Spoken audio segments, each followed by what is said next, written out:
Hey there, it's your friend Stormy Warren here, and I want to invite you to my new home, the Big 615, exclusively on TuneIn. So what is the Big 615?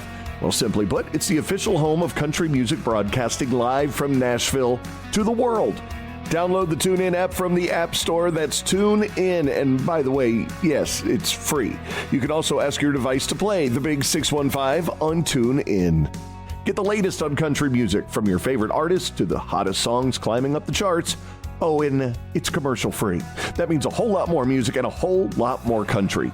Hear it all on the Stormy Warren Show, weekdays from 7 a.m. to 1 p.m. Central.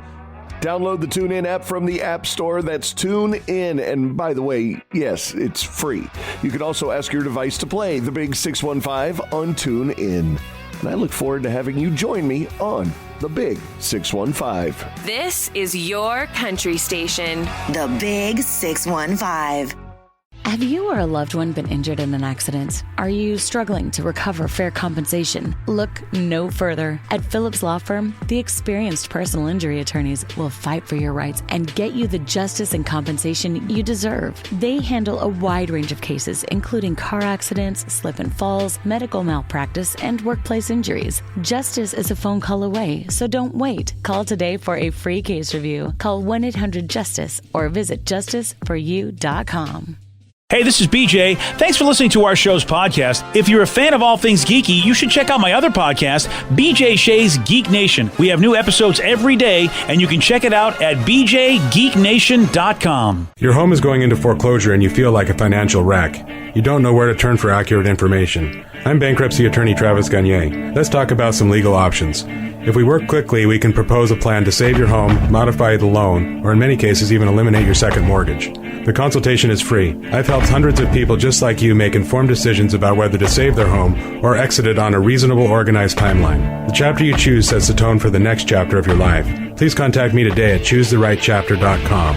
That's choosetherightchapter.com. 99.9 KISW, the Rock of Seattle.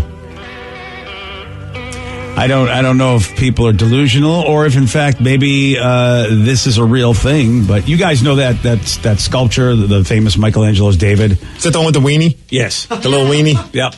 Little weenie. He's no Pete Davidson. Yeah. Oh, really? I don't think I knew that about Pete Davidson. Oh, that's been all the talk. Oh, I didn't know. He's packing. A massive mule, apparently. Well, then I guess, that helps, doesn't it? Although he did an interview where he just came out and said, look, it's not as big as people make it out to be, which I thought was like the funniest thing that I've ever heard, where he's like, I feel like it's just an average size. People have told me it's good enough. I heard that it was supposed to be some sort of prank after him and Ariana Grande broke up, that she was just like amping it up so that all the other ladies in his life would be disappointed.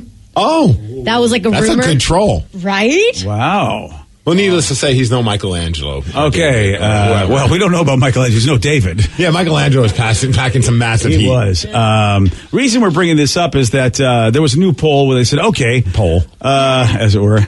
They asked people, hey, do you think that you could replicate works of art that are famous in our society, like Michelangelo's David? And, if they were given all the necessary materials and if you were given enough free time, do you think you could do something like David? And 9% of the people, at least I'm happy that it's a small percentage, 9% said, oh yeah, definitely, or probably I could replicate Michelangelo's 500-year-old masterpiece. I could pull it off. Okay, you're one of those 9%. Yeah. And how much time, though? Oh, I need a lot of time. I need a YouTube tutorial on how to do whatever. What is that? Like a sculpture? Well, that's not marble. Is that how art works? I don't know. Well, they said you're going to give you the necessary tools. I'm sure Michelangelo was on YouTube trying to figure out how to make this happen. I forgot about that. They did have YouTube back then. I don't know how to sculpt that though. That's probably why you shouldn't be able. If you don't know how, I don't think you can do it. Could you? Well, you got to teach me, and if you teach me, I can learn. I don't look. Firsthand, they taught me how to do art. And I got laughed out of every college I went to trying to be an artist.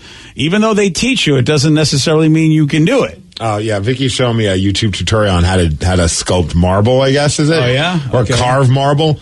Yeah, I'm out. Never mind. That looks really hard. What is it, like a big old nail and a hammer? Just it almost has like a flathead screwdriver Yeah, it does. That's very old school. I mean, that's how Michelangelo probably did it. Yeah, but I should be able to use the current tools. Oh, like a Dremel and a 3D printer and I don't even know what sculpture. I don't even know what those things are. I can hire a guy to do it for me.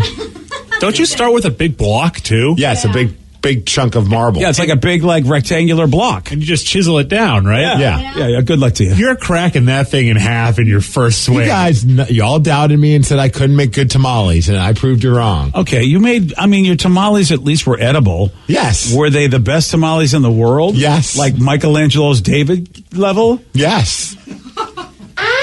They were more filling. It just shows me that delusion is rampant in our society. Yes. Yeah, there we go.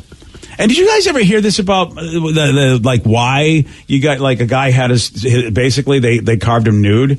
No. Yeah, and Vicky, maybe Vicky, you might have told me, or I heard this. So back then, was it his OnlyFans page? It was content for his OnlyFans. Back then, apparently, if you had a small penis, it meant you were really, really smart. So they would want to make sure that everybody knew you were. So David's like, look, guys, I am a smart guy. Please show them by showing my penis. And that's why it's because if you look at David, he's not very impressive. Is David a real guy? I think David's a guy. He was an actual dude? I thought he was. If I was David, I won't let that out there forever. I would rather people think I'm dumb. But see, that's what it was back then. I think David was a real guy, Vicky. Maybe I'm losing my mind. So was it to compensate they felt, I'm not sure if they actually did any hard or difficult research on this too. Nah. Was it to compensate for the fact that you weren't packing heat, so you had to focus your energies elsewhere? Well, so I should become as smart as possible, so that way I can make up for the lack of size. I believe reading it was something along the lines of if you had a massive, it meant that you were kind of like a Neanderthal, you were dumb, and so it just kind of proved that you're smarter if you're not swinging a big old thing around. Going around all willy-nilly, just flaunting that thing. Hey, I see what you said there. Yeah. Now, there's no scientific evidence that I have to point to this. It's just merely this story I heard, something I read, whatever. At least that's what they thought. Not that it's true. It's just that back then, that's what they thought. And I think it would be interesting to go, well, let's get all the smart guys, like all the super scientists, and just say, hey, dude, what are you packing? And apparently there's a okay, you do that research. You got your brain buddy, whoever that is, to ask him about his other brain. Yeah, I feel like I kind of want to. As you should. You got a couple hours, text him. I don't know him well enough to say, hey, how big is your penis?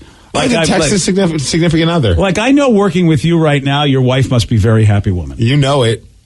Oh, yeah. From my scintillating conversations. No, that's not it. I think and for me, I think my wife, knows that I'm a smart guy. Yeah. Congratulations. It's a strange flex to have in the morning. Well, I'm going with that flex. It's like for years I've needed a flex, and I'm going with that flex. So that's why you pee sitting down. Yes. Now it makes sense. Yeah. Now you know. Someone said, can I 3D print it? Because I'll have it to you by lunch. That's true. He's using modern technology. Yeah. Hey, listen, congratulations. They did say replicate, which means it's not necessarily like you did it yourself. Yeah. So, I wonder what the reaction was, though, when he did make that. Now we look at it as this iconic piece of art, and it's something that we all probably want to, if you're visiting somewhere near there, I want to go see the actual David. I want to see that piece of art. But when he first made it, do you think you were like, what the hell is this? Why you got this guy with this little unit? Well, I think, again, back then, they were very different than us. They probably didn't think this was a horrible thing. If a guy stood out in the street right now looking like David, and he just was out in the street, he would be arrested. People would be traumatized. And so, but obviously back then, they're like, no, we actually want to do sculptures of guys that are naked. It also meant virility, and that they were better at procreation. And with little peepees? Mm-hmm. And that they wanted to also emphasize that muscles were more important than the love muscle. I mean, he does have nice abs. Yes, he does. Virility because you have a smaller unit. That's interesting. I mean, they do say that if you're not packing, you got to, compensate in other ways. But virility means that you can make better, I don't know. So then do you have a big, look, we know where the swimmers come from. The swim team, yeah. Yeah, so that's virility, right? Isn't that your swim team's a good swim team if you're virile? You're good at making babies.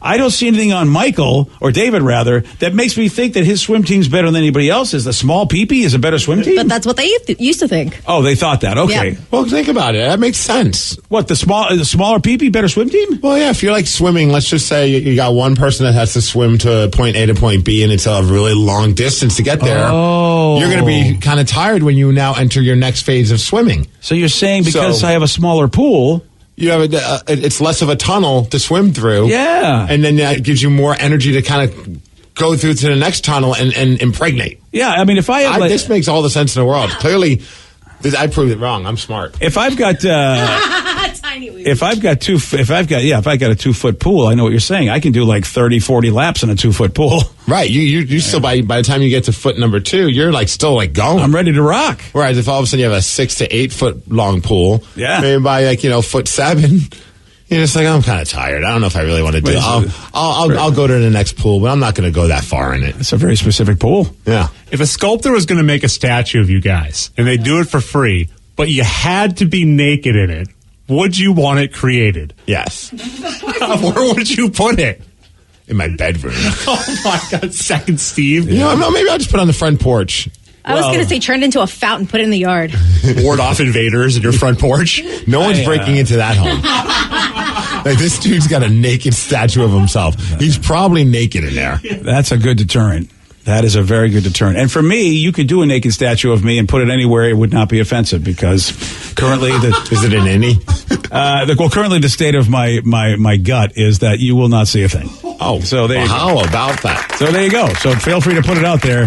Nobody will be offended by anything that they might see because you're not going to see a thing. Nothing to see here, kids. And also, I'd wrap a towel around it. I wouldn't just have it just out there. What, are you going to be like our buddy that was at the convention that showed us a picture of him with a towel around his thing? Oh my God. You remember that? Remember that lovely PowerPoint presentation? I will never forget that PowerPoint presentation when he showed us that his something was a towel rack.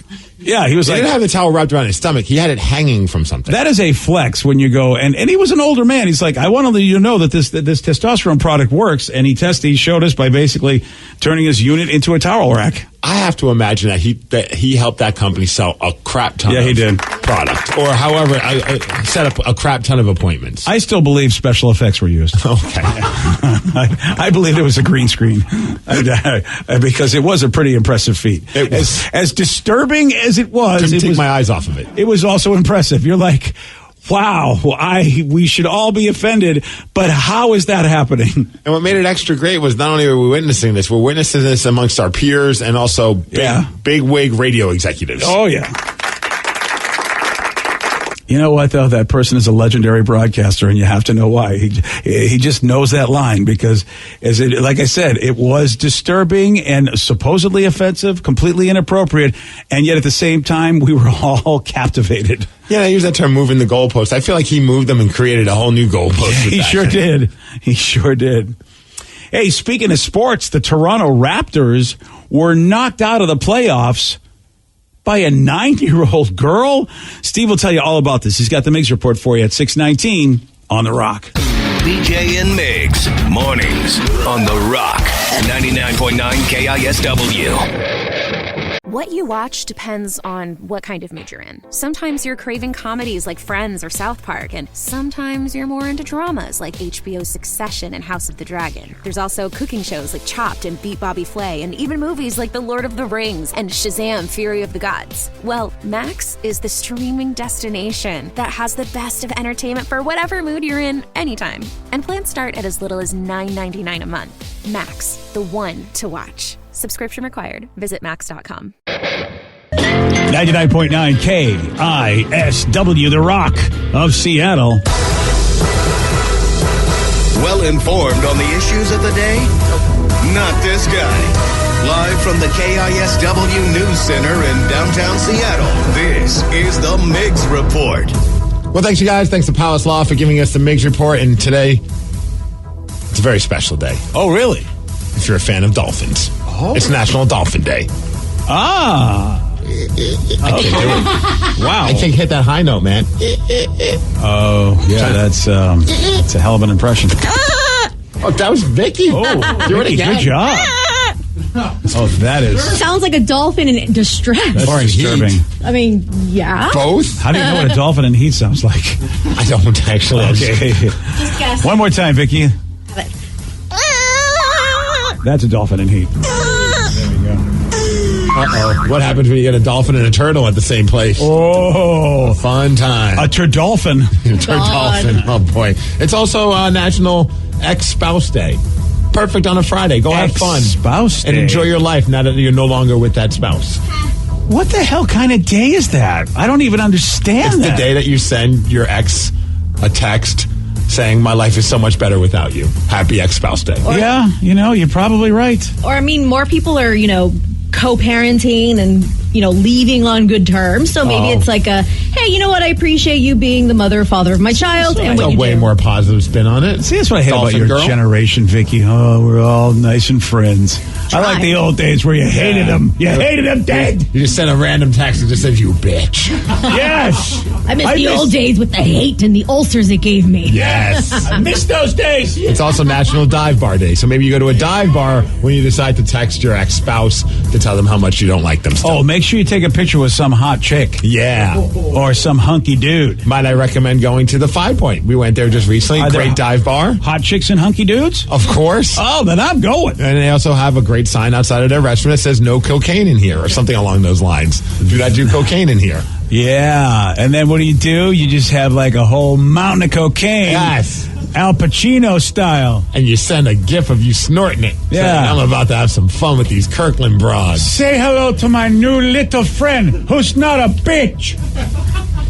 That's how you celebrate National Ex-Spouse Day. Yeah, or you just get a burger over at the 5 Point. That's much better. I idea. enjoy it. It's very delicious. Their fries are great. Yeah. That's that's really a better idea. All right, let's talk about the NBA. Apparently, the playoffs are going on. Playoffs? I only know this because every time I go in the soundproof room for Beat Migs, I'm in the room with Joe, and he's giving me an update about LeBron James and the Lakers and what's going on in the world of the playoffs. That's right. They're in the playoffs, boys. LeBron is back. All right, and so they had to win like a game to move on to another game, right? Exactly. Are they now in like a series? They're in an official series, yes, but they don't play till Sunday. So apparently the Toronto Raptors were just knocked out of the playoffs by the Chicago Bulls. Yes. Oh, they have a play-in? Is that what you're talking about? A play-in game like? Yeah, the 7 and 8 and the 9 and 10 play. Oh, I didn't realize NBA does that. I didn't know that either. And I've been so off the grid with basketball ever since the Sonics are gone. I kind of just watch from a far, far distance. Wow. So there's a one-game play-in. Yeah, there is, and then the 9 and 10 have a one game, but then they play the 7. It's kind of convoluted, but essentially there's one more playoff knockout round today. But before the real playoffs start. Before the real playoff bracket Okay, starts. so man. This is like the foreplay to the playoffs. Yes. The four playoffs. Wow. This is, I'll have to have you tell me about it off air so I understand, but that's cool. Well, anyways, what's not cool is that the Chicago Bulls got rid of the Toronto Raptors. And the reason being, in a roundabout way, a 9-year-old girl who's the daughter of Chicago Bulls star DeMar DeRozan, right? Okay, so apparently during the game, whenever a player on the Raptors would get to the free throw line, she would just scream like a horrific scream that everyone's saying it absolutely did help because they had a terrible performance at the free throw line, and typically they're pretty good. It was the worst free throw performance of the season, and it was embarrassing apparently, and they think it's because of this girl screaming every time they took to the free throw line. And she's the kid of one of the other players, like the team that was beating the Raptors. Yes, she's one of the star players for the Chicago Bulls. Boy, this makes you wonder. So imagine you're getting ready to shoot the ball. You're at the free throw line. You're trying to make it to the next round, and this happens. Is the daughter of DeMar DeRozan. And here's the voice you're hearing when Raptors shoot. She's screaming.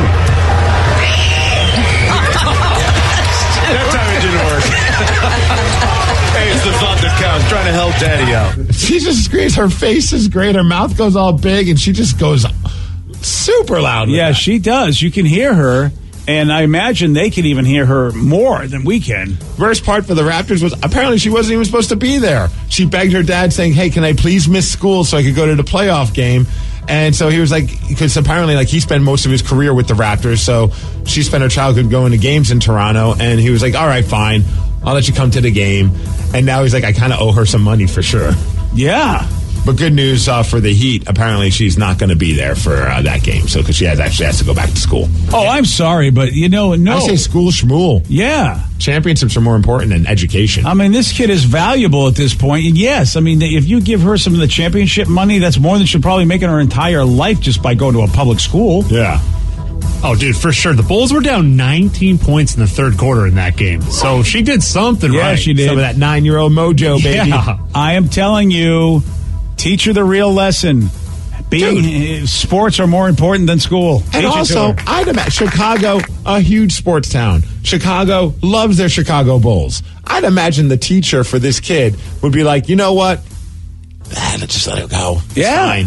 You know, and if you guys go far, we'll just give her an A for the year. Exactly. I mean, come on. That's a little corrupt. Get her a tutor. That's what they do in Hollywood. Tutor, schmooter. We've got championships. We need her focused, BJ. All right. Well, listen, however you want to do it legally, but I'm saying it can be done. All right. I have slow news day. This is going to be someone that's going to say that when I tell you this story, because this might be the dumbest thing ever. But BJ, I actually think you'll be interested in this story. Okay, because this might be the first time in every Migs report that you've ever done that I might be. Okay, good. So I'm very excited. All right. It says an AI compared every NFL team to Star Wars characters. There we go. You're right about this. Finally, AI. Who decided to do this, but they plugged in a bunch of the teams and said, what Star Wars character would you associate with this team? So, for instance, here are some of the results. Okay. For the New England Patriots, who do you think they would be compared to? Oh, it's got to be it's got to be Darth Vader, right? The Emperor, the evil Empire. I mean, because they're horrible people. Emperor is correct. Yeah, Emperor Palpatine. Emperor Palpatine. Yeah. Boom. Yeah, that's definitely because of Belichick. Belichick has that wipe them all out. What about the Kansas City Chiefs? Ooh. Boy, oh boy! Like I would say, like Wookiees, like Chewbacca. They just feel very hairy to me. Han Solo, wrong. Think about the ultimate hero, Luke. Yep. Whoa. The Kansas City Chiefs, Luke Skywalker. I think most people kind of like the Kansas City Chiefs. I don't think they do anything to really hate. They're not hateable. Oh, so they're just the sweet faced underdog, unlike the Pittsburgh Steelers. Oh well, if they're not the Emperor, are they Darth Vader? Yes, they are. Very good. Yeah. All right, for this one, think jersey color. Green Bay Packers. Oh, they got to be Yoda. Yep. There you go. Huh. Now, Joey, you mentioned Han Solo. Dallas Cowboys. Oh, really? Oh, yeah, a little swagger. Yeah, America's I get that. team. Yeah, I can see that. Oh, my favorite, the Detroit Lions. Okay, Vicky, Detroit Lions are. I mean, they have silver and blue as their colors. Steve said it's favorites. I'm going to say Ewok. Oh, good guess, but not correct. Chewbacca or Wookiees? No. Yeah. Dang Come on. Well, R2-D2 because of the colors of the uniforms. That's the Cleveland Browns, apparently. It's R2-D2. Oh, the Cleveland Browns are R2-D2? How about San Francisco 49ers or Princess Leia?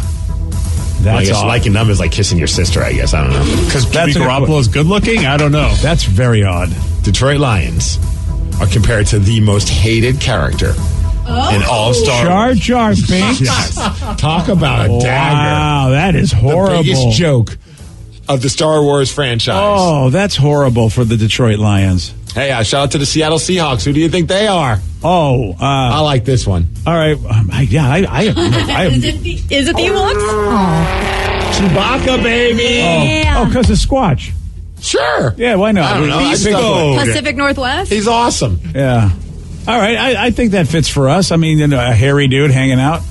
Yeah, who doesn't love a good hairy dude hanging out at Seahawks games? That's us, baby. Kraken, they lost yesterday in their final game of the season. But hey. Good work, boys. Big hand to the Seattle Kraken. 100 points in their second season. They are going to the playoffs. And you know what? I think they're going to be better off losing because now it's a matter of will they be playing the Dallas Stars or the Colorado Avalanche. Colorado has one last game, and that's tonight. If Colorado wins. If Colorado wins, we're playing the Colorado Avalanche for the first round of the Stanley Cup playoffs, which, of course, they're the returning champions. That does seem like an uphill task, but based on the season, I feel like we have our best shot against them of all the options that we were going to have in the postseason, which means that Vegas has moved on. We're not going to be playing them in the first round. Of course, Edmonton, they're doing what they're doing. So here we go. Very exciting. We lost 3-1, one of the goals being an empty netter. And, man, that first goal was a heartbreaker. It went off a guy's skate. It was a weird pass. It went off one of the opposing player's skate and then just trickled in under Grubauer. You can't blame him. It was just a circumstances of just crappiness. Okay, I'm gonna go with that, even though I have my eye on Gruby. Gruby played great. Okay, I'm glad to hear that. One bad goal was not his fault. I'm glad to hear that. Yeah, I mean, the team's got to score more than one goal. But the Knights, man, I mean, this is the final. You kind of think a team would just be chilling and getting ready, but the Knights don't look like they're doing that. No, man, they ended up with 111 points. It's not horrible. Yeah, absolutely. Freaking great. Do you know if the Bruins set the record? I know they set the win record, or they tied a win record, but then there's a point record. Yeah, I don't know. I haven't seen anything about it, so I don't know if they did. Yeah, I'm not positive. Yeah, because I think that would have been a headline, wouldn't it? In the last game of the season, the Bruins, shatter record. I mean, they won yesterday, and they were on the verge of it, so maybe they did. Okay, they set the record for the most points in a regular season. Thank you, Joe. 133. Wow, what a season for the Boston Bruins. Now, this is the thing. You have a record-setting season like the Boston Bruins, but really it means nothing. And we know this as Mariners fans because we had 116 games, all those, over 20 years ago, and boom. And by the way, wasn't that the season of the All-Star game? It's so yes, it was. Yeah. So the last time the All-Star game was here. So wouldn't it be amazing if the Florida Panthers end up beating them in the first round? Yeah, I mean that's the thing. It's happened many a times in the NHL, and that would just basically go F you in your season. Yeah, you set records. Who cares? I mean, you're not. I mean, the cup is what you want. Because if I had to put money on it, I would probably put money on it being a Bruins-Oilers finals. But you just don't know.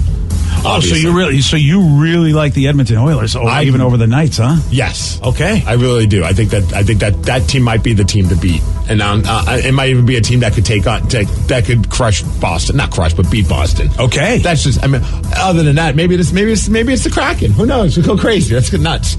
Yeah, I mean, look, I'm excited. I like that you're being honest because, sure, all of us want to go, yay, go Kraken. But I mean, if you're a betting man, who's going to bet on the Kraken going to the Cup? And right now, if the playoffs started right now, they'd be taking on Dallas. But like I mentioned, Colorado still has one more game. Dallas does not. So it's all up to Colorado. If they win, they're the top team. That means the Kraken are going to be playing them in the first round. And let's hope you and I are idiots, and that the Kraken are do something different in the playoffs that no one expected, become a different team.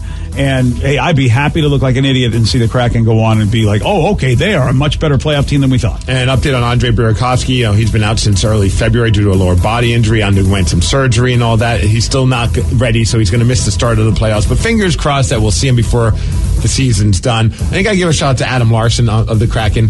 First 2 seasons, he has not missed a single game. He played all 82 games both last season and this season. Wow. Which is pretty awesome. He was one of 5 players this year. Last year he was the only one. So a few other guys also played all year, including Brandon Tanev. That was cool because of that injury last year. Turbo. Wenberg, he did. Also Eberle and Will Borgen as well. Those were all the players that played all 82 games. Iron Men right there, BJ. Yeah, 82 games. That's a lot. Oh, man. You also, it's a lot, is winning 13 games in a row. The Tampa Bay Rays have just tied the record for the best start in baseball, beating your Boston Red Sox 9-3. They're 13-0 on the season. So that's just nuts. They could break the record tonight in Toronto against the Blue Jays. So we'll see what happens with what's going on with Tampa Bay. They're going to take They're going to take on a better team. I mean, the Red Sox right now are a very bad team.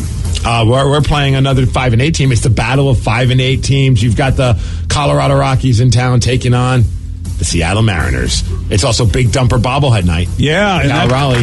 It looks good. We saw that bobblehead, and you know what? Your kids are going to want it. Unfortunately, they didn't make the dumper the bobble. The dumper should have been the bobble.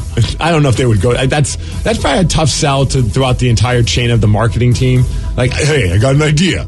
We'll do a bobblehead for Big Dumper, but instead of his head, it's his tush. It just bobbles. It's cool. He's twerking. Yeah. I feel like that's later in the season. This is to celebrate the game-winning hit that got us in the playoffs. What do they call it? The clinch. Yeah, the clinch. This is, that, and then later in the season, it's the dumper bobble. Oh, yeah, that'd be amazing. And you know what? See, in Mariners, you can have that idea for free. Okay, yeah. How's that? I feel like that probably came up from somebody, and everyone's like, dude, don't bring that up again. I don't think that person's working for the company anymore. Yep. If somebody did bring that up, that person's no longer working for the company. Someone brought up a good point. We're compared to Chewbacca, the Seattle Seahawks, because we're the loudest. Okay. Oh, you don't like that one? Well, Kansas City also could claim that, too. It goes back and forth between both places, and that, by the way, is not Chewbacca. Why do you keep playing the farting girl is what I want to know. That is Chewbacca. That's a farting girl. My bad. Yeah. That's all I got, man. It's pretty amazing that she can do that, but I mean, that is really... All right, is this it? Amelia Clark. I will always remember that interview. Yeah. No? Trying to see Amelia Clark. There you go. I got one. There you go. That's it. There we go. Go Hawks. There. Go Seahawks, the Chewbacca of Star Wars. Now we got to get Chewbacca to raise the 12th man flag this year. I feel like that is the next step. Wouldn't that be hilarious if they did like the full like video package, like he helped Han Solo on the Millennium Falcon? Like, you know how they always do like these really like inspirational, let's do it, inducing video packages, and just do it unapologetically for Chewbacca. I have no problem with that. He's a hero. I feel like the entire stadium would lose their mind. I know I would. Yeah. I think I would cry. Hey, as far as weather, 57 degrees is going to be our high. It's going to be sunny today. Thanks to Beacon Plumbing, Heating, Septic, and Mechanical for giving us the Migs Report. And that's what's up. Yesterday, Steve got this one wrong. What is the smallest unit of matter? Inches. No. Because that's what matters. Pass. I have no idea. Yeah, atoms, my friend. You know this. Come on. Oh, you didn't know that? I didn't. I guess not. You want a shot at beating Steve? You got it. 206-803-ROCK. We're playing Beat Migs at 647 on The Rock. Today's podcast is brought to you by bankruptcy attorney Travis Gagne, who's ready to answer your questions about bankruptcy. Travis, is it true that if you filed for bankruptcy once, you can't file again? Even if you filed bankruptcy before, you can almost certainly file bankruptcy again. Different types of bankruptcies have different time limits between filings. In Chapter 7, full bankruptcy, you can only file Chapter 7 once every 8 years. However, you can almost always file a Chapter 13 case. Chapter 13 cases can be filed immediately following a Chapter 7. They can be filed immediately following a prior Chapter 13 case. Chapter 13 is a reorganization plan, so there will be some type of monthly payment, but it's based on your budget and your ability to afford that payment. So Chapter 13 is an option in almost all cases, even with a prior bankruptcy filing.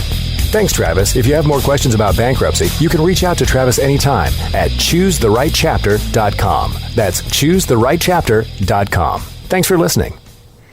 T-Mobile's network can help keep you connected to all your favorite podcasts when you're out and about. Whether you're an early bird looking to dive into a daily news podcast or a night owl who wants to catch up on the latest reality TV drama, T-Mobile will keep you connected on their strong and reliable network. T-Mobile covers more highway miles with 5G than anyone. So if you need great coverage, especially when you're on the go, check out T-Mobile. Find out more at T-Mobile.com/CY. That's SEEWHY.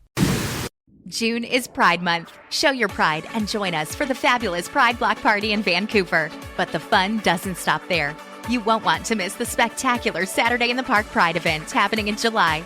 Let's come together to celebrate love, diversity, and equality. Enjoy all that summer in Vancouver has to offer and plan your trip today. Close to everything, but far from typical. For details, check out visitvancouverwa.com. That's visitvancouverwa.com. Hey y'all, it's Garth, the Big 615. You're going to hear the newest that country music has to offer. At the same time, you're going to hear the newest that the country classics have to offer. I want to hear the new single from George Strait, and I want to hear it right beside the new single from Luke Combs. That's the thing we call the Big 615. Download the free TuneIn app from the App Store. That's TuneIn. Or ask your device to play the Big 615 on TuneIn. Have you been in an accident that wasn't your fault? Feeling overwhelmed and unsure what to do next? Look no further. The personal injury attorneys at Phillips Law Firm are here to help. Phillips Law Firm understands that accidents can turn your life upside down. That's why they're dedicated to fighting for the compensation you deserve and to making the process as stress-free as possible. Don't wait any longer. Call now, 1-800-JUSTICE, or visit justiceforyou.com. Hey, this is BJ. Thanks for listening to our show's podcast. If you're a fan of all things geeky, you should check out my other podcast, BJ Shea's Geek Nation. We have new episodes every day, and you can check it out at bjgeeknation.com. Your wages are being garnished. We can stop that now. It's hard enough to pay your bills when things are good, let alone when a big chunk of your take-home pay is gone before you even get your check. I'm bankruptcy attorney Travis Gagne, and I can stop the garnishment and get the creditors off your back immediately, often the same day as our consultation. Both Chapter 7 and 13 provide bankruptcy relief, but choosing the right chapter is crucial. In a free consultation, we can create a plan to get your finances back under your control. The chapter you choose sets the tone for the next chapter of your life. Please contact me today at choosetherightchapter.com. That's choosetherightchapter.com. 99.9 KISW, The Rock of Seattle. It's our Loud and Local Band of the Week. PR for Monsters.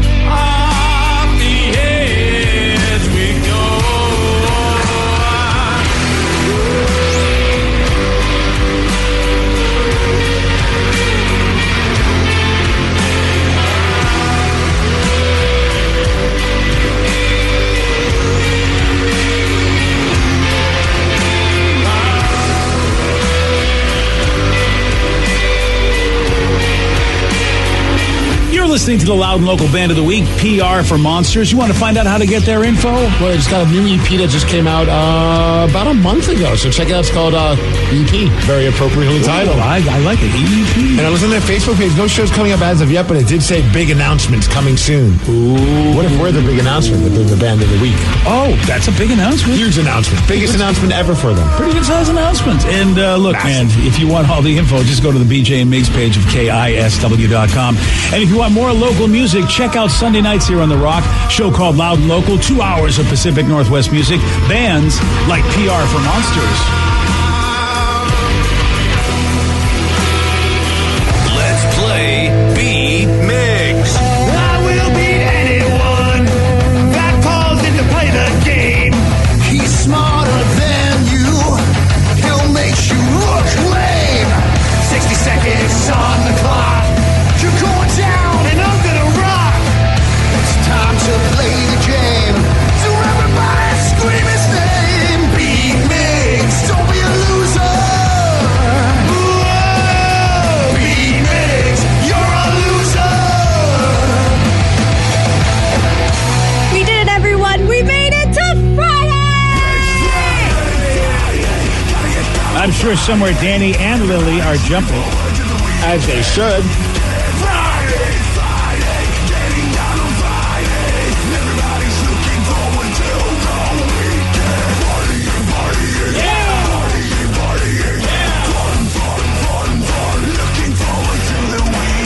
I'm excited the morning is here and it's nice out. It's a little Yes. cold, but it looks so nice. We're going to get close to 60 degrees. Whoa! That is a scorcher. Wow. Bust out the shorts and tank tops. I'm ready. And the tube tops, but maybe not for BJ. Let's move on I from don't that want to image. see BJ in the tube top. Come on, I will look good in a tube top. Okay. All right, well, I mean, good enough. Yeah, fair enough. We do have Kyle from Granite Falls here to play the game. Kyle, are you here? Yeah, I'm still here. Yes, sir. I like it. Steve, get out of here. Goodbye. For those playing at home, Kyle has 60 seconds to answer 10 questions. You can pass all you want, but you do only get 3 guesses per question. Are you ready? Yep. Steve Carell played Michael Scott in The Office for how many seasons? 4. No. 5. No. And 6. I don't No. know. What animal was Yoda originally supposed to be? Oh. A monkey? Yes. What animated Christmas movie follows the story of a young boy who rides a train to the North Pole? Polar Express? Correct.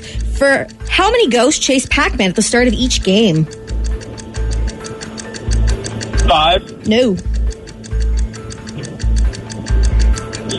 Wow. 4. Yes. There we go, Kyle. Chicken feed is better known as what fall candy?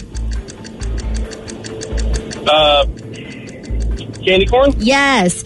In the board game Monopoly, if you play to get out of jail, how much does it cost to pay? Excuse me. $50? Yes. What 2013 science fiction movie starred Sandra Bullock and George Clooney? Gravity? Yes. Nice. 1, 2, 3, 4, 5, 6. Correct. All right. I was a little worried. You were kind of taking a little time, but I feel like that is a respectable score. Sure is. I'm okay with it. Here comes the guy. The guy. Steve, are you ready? Ah, yes. Steve Carell played Michael Scott in The Office for how many seasons? 7? Yes. What? What animal was Yoda originally supposed to be? Yoda was supposed to be a turtle. No. Dinosaur? No. Monkey. Yes. Nice. What animated Christmas movie follows the story of a young boy who rides a train to the North Pole? Rudolph the Red-Nosed Reindeer. No, you're still in the monkey, aren't you? Yeah. What Christmas? Nightmare Before Christmas. No. The Grinch Stole Christmas. No. How many ghosts chase Pac-Man at the start 4. of each game? Yes.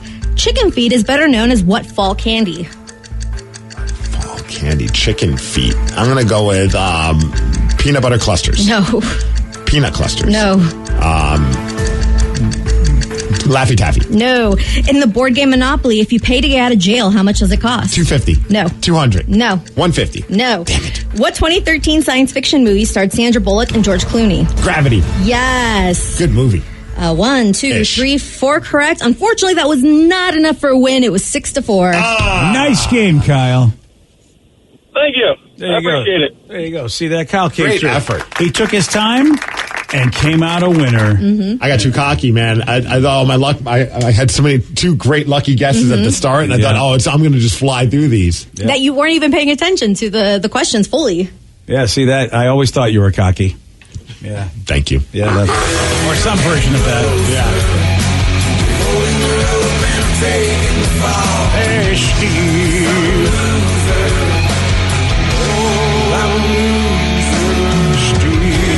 I'm going to read the questions again. What animated Christmas movie follows the story of a young boy who rides a train to the North Pole? You were just focusing on a Christmas movie. Yeah. Yeah, he doesn't know this movie. He doesn't The remember. Polar Express. He doesn't know this one. Yeah, I thought you did. So I thought you guys were. No, I was just naming Christmas movies. I thought I thought I listened to the question just fine. Okay. I thought you were just like, I missed the train part. I thought Polar Express train No, immediately. he doesn't know the movie. Yeah, not aware of it. And then you. I mean, I have heard of it, obviously, but You said chicken feet. I said chicken feed. chicken feed. Yeah, so your bad speaking cost him the game, Vicky. I don't think so. I think his bad hearing did.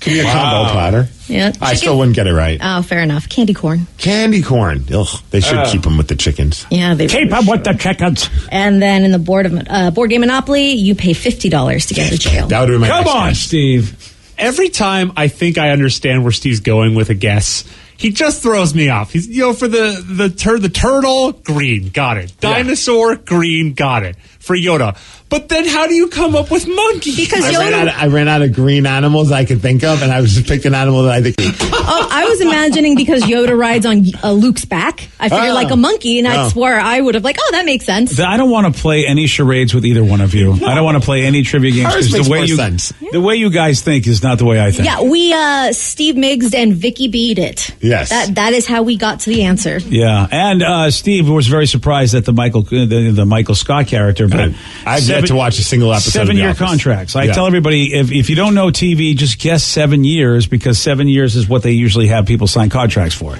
So just guess that many seasons.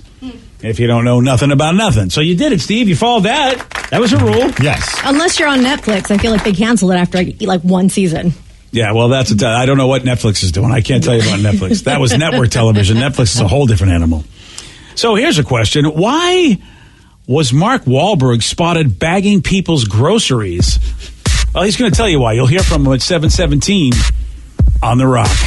BJ and Migs, mornings on The Rock, 99.9 KISW. 99.9 KISW, The Rock of Seattle. Anybody that lives in New England knows about the old Stop and Shop grocery stores. And Mark Wahlberg, who is from that area, went back to the Stop and Shop grocery store in Quincy, Massachusetts, where he had his first job. Wow. And he I bet that's kind of a surreal moment for him. Yeah. Massive movie star, and then you get to look at what you where your origins began when you made your first paycheck. I dig it, man, because that was my first job. It wasn't at the start. It wasn't at Stop and Shop, but it was at a local place in Massachusetts. And is it still around? Yes, Market Basket. Market Basket, and they are the low. DJ at the They're the super low price, really value supermarket in that area. Have you ever stopped by there again when you go? Oh yeah, I do it. I when I do it. It's been a while, but yeah, I go back to Wilmington, Massachusetts was the store that I started working in, and go into that Market Basket. Do you ever walk around and employ hey, I used to work here. It's trippy. I also worked at the TJ Maxx in the same plaza, and dude, I was probably in my 20s, and I worked with a woman who was maybe 30, and we both worked in the courtesy counter. So Steve, it is he's almost 40 years later. I walked in and she's still at the counter. Look at How that. trippy is that?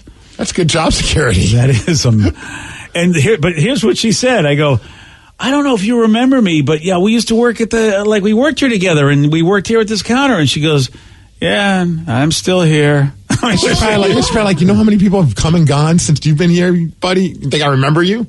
Yeah, it's not so much that she remembered me. It's just that, she's like, yeah, I'm still here. I mean, you can see that it was like, please get me out. She's like, Stockholm syndrome. Get me out of here. Let me out. But yeah, to me, I do. I've brought Joey and Sarah back to the scene of my first crimes, if you will, and I love it. I go, this is where I did. This is what I did. And the kids, of course, going, that's great, Dad. It's a supermarket, right? Oh yeah, Vicky's got a picture up of the market basket that I worked at. Do we get a discount on the bag of chips? No, then we're not impressed. Yeah, Dad, we don't care. And so I totally get that Mark Wahlberg wanted to go back to the Stop and Shop grocery store.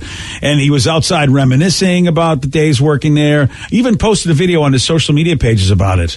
All right, right here, this is where the whole hustle started. In 1998, I was working at this Stop and Shop on Newport Avenue in Quincy, but it was over there. They moved the store. I was bagging groceries. Yeah. $3.65 an hour. We're going to see if I get my job back. It's like, I get paid more here. It's the same thing. Like they moved my market basket. It was over on one side of the plaza, and they redid the whole place and moved it over to another side of the plaza. And the video is great. He's just hanging out, hugging employees and customers, and he's actually bagging people's groceries. I would love to do that. I would, if but no one's going to know who the hell you are. That's the problem. Yeah. It's like, yes, I've had a good career in radio, but in Seattle, nobody from Boston would care. Right. Like maybe if you start bagging groceries like an Enum Club, people are like, what the hell, BJ? What are you doing? Well, like, one of the guys, Toucher or Rich, a big show in Boston. Maybe if they went and did it, they go, hey, this is great. But me, they don't know me from. So here's Raymond, a guy named Raymond, who was in the store when Mark Wahlberg showed up and started doing what he was doing. I looked around the corner. I'm like, there's no way I'm looking at Mark Wahlberg bagging somebody's groceries. Everybody was super excited. They have staff there that was jumping out of their registers, trying to go up to him to get a picture. Okay, was something wrong with the audio, or was that his voice? I mean, I'd imagine that was his voice. Oh, okay. Then in that case, thanks, Steve. You're going to voice shame the poor man? I didn't understand him. That's why I thought there was something wrong with the audio. I hear it again. I couldn't. I mean, he sounded a little nasally. Oh, it sounded okay. I looked around the corner. I'm like, there's no way I'm looking at Mark Wahlberg bagging somebody's groceries. Everybody was super excited. They have staff there that was jumping out of their registers, trying to go up to him to get a picture. Yeah, he's got a little lisp. It sounds like he's got something wrong with his mouth and his nose. Well, maybe he's got Mark Wahlberg's finger in his mouth while he's talking. Oh, Isn't that how you always do I didn't watch the video. That's probably exactly what happened. Gosh, you're so insensitive. Yeah, sorry about that.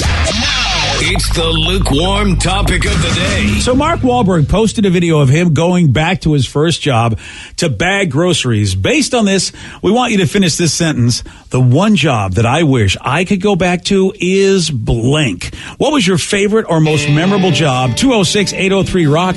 That's the number to call. That's the number to text. What was your favorite or most memorable job? Your calls, your texts after Temple on The Rock. BJ and Migs, mornings on The Rock, 99.9 KISW. What you watch depends on what kind of mood you're in. Sometimes you're craving comedies like Friends or South Park, and sometimes you're more into dramas like HBO's Succession and House of the Dragon. There's also cooking shows like Chopped and Beat Bobby Flay, and even movies like The Lord of the Rings and Shazam! Fury of the Gods. Well, Max is the streaming destination that has the best of entertainment for whatever mood you're in anytime. And plans start at as little as $9.99 a month. Max, the one to watch. Subscription required. Visit max.com. 99.9 KISW, The Rock of Seattle. You're going to want to check out the video on the BJ and Migs page of KISW because Mark Wahlberg is on there going back to the first grocery store he ever worked for and really his first job. And he wanted to go back there and he was bagging people's groceries and reminiscing about this is where it all started, baby. And totally made me think of the same thing because that was my first job was at a grocery store. And we were wondering, man, we want you to finish this sentence. The one job that I wish I could go back to is blank. What was your favorite, most memorable job? 206-803-ROCK. That's the number to call. That's the number to text, 206-803-ROCK. Before we get to the text, BJ, I'm actually very surprised that you didn't notice the one thing that he also did when he went around and did all this stuff over at the grocery store. He used it as an opportunity to pull a full-on Dwayne "The Rock" Johnson move. No, what did he do? I did miss that. Because he was also taking pictures with the employees, but then he was also pointing out all the brands that he has a stake in, like he owns. Like there's a Wahlburgers branded beef in the store. a performance-inspired sports supplement that he's involved with. And then most important, he also talked about his tequila brand that he sponsors. Okay, now all of a sudden this is not that cool. It's like Flecha Azul tequila. Yeah, you know what? I have got to be consistent. He went full rock mode. I'm not happy about that. The Wahlburgers, man, I do want to get to one of those. Oh, so if it's delicious meat that he's pimping, then you're okay with it. So if The Rock was like, hey, how about Rocky Johnson's meat? Oh, hey, who doesn't want Rocky Johnson's meat? I mean, stand in line. It's like Pete Davidson at this point.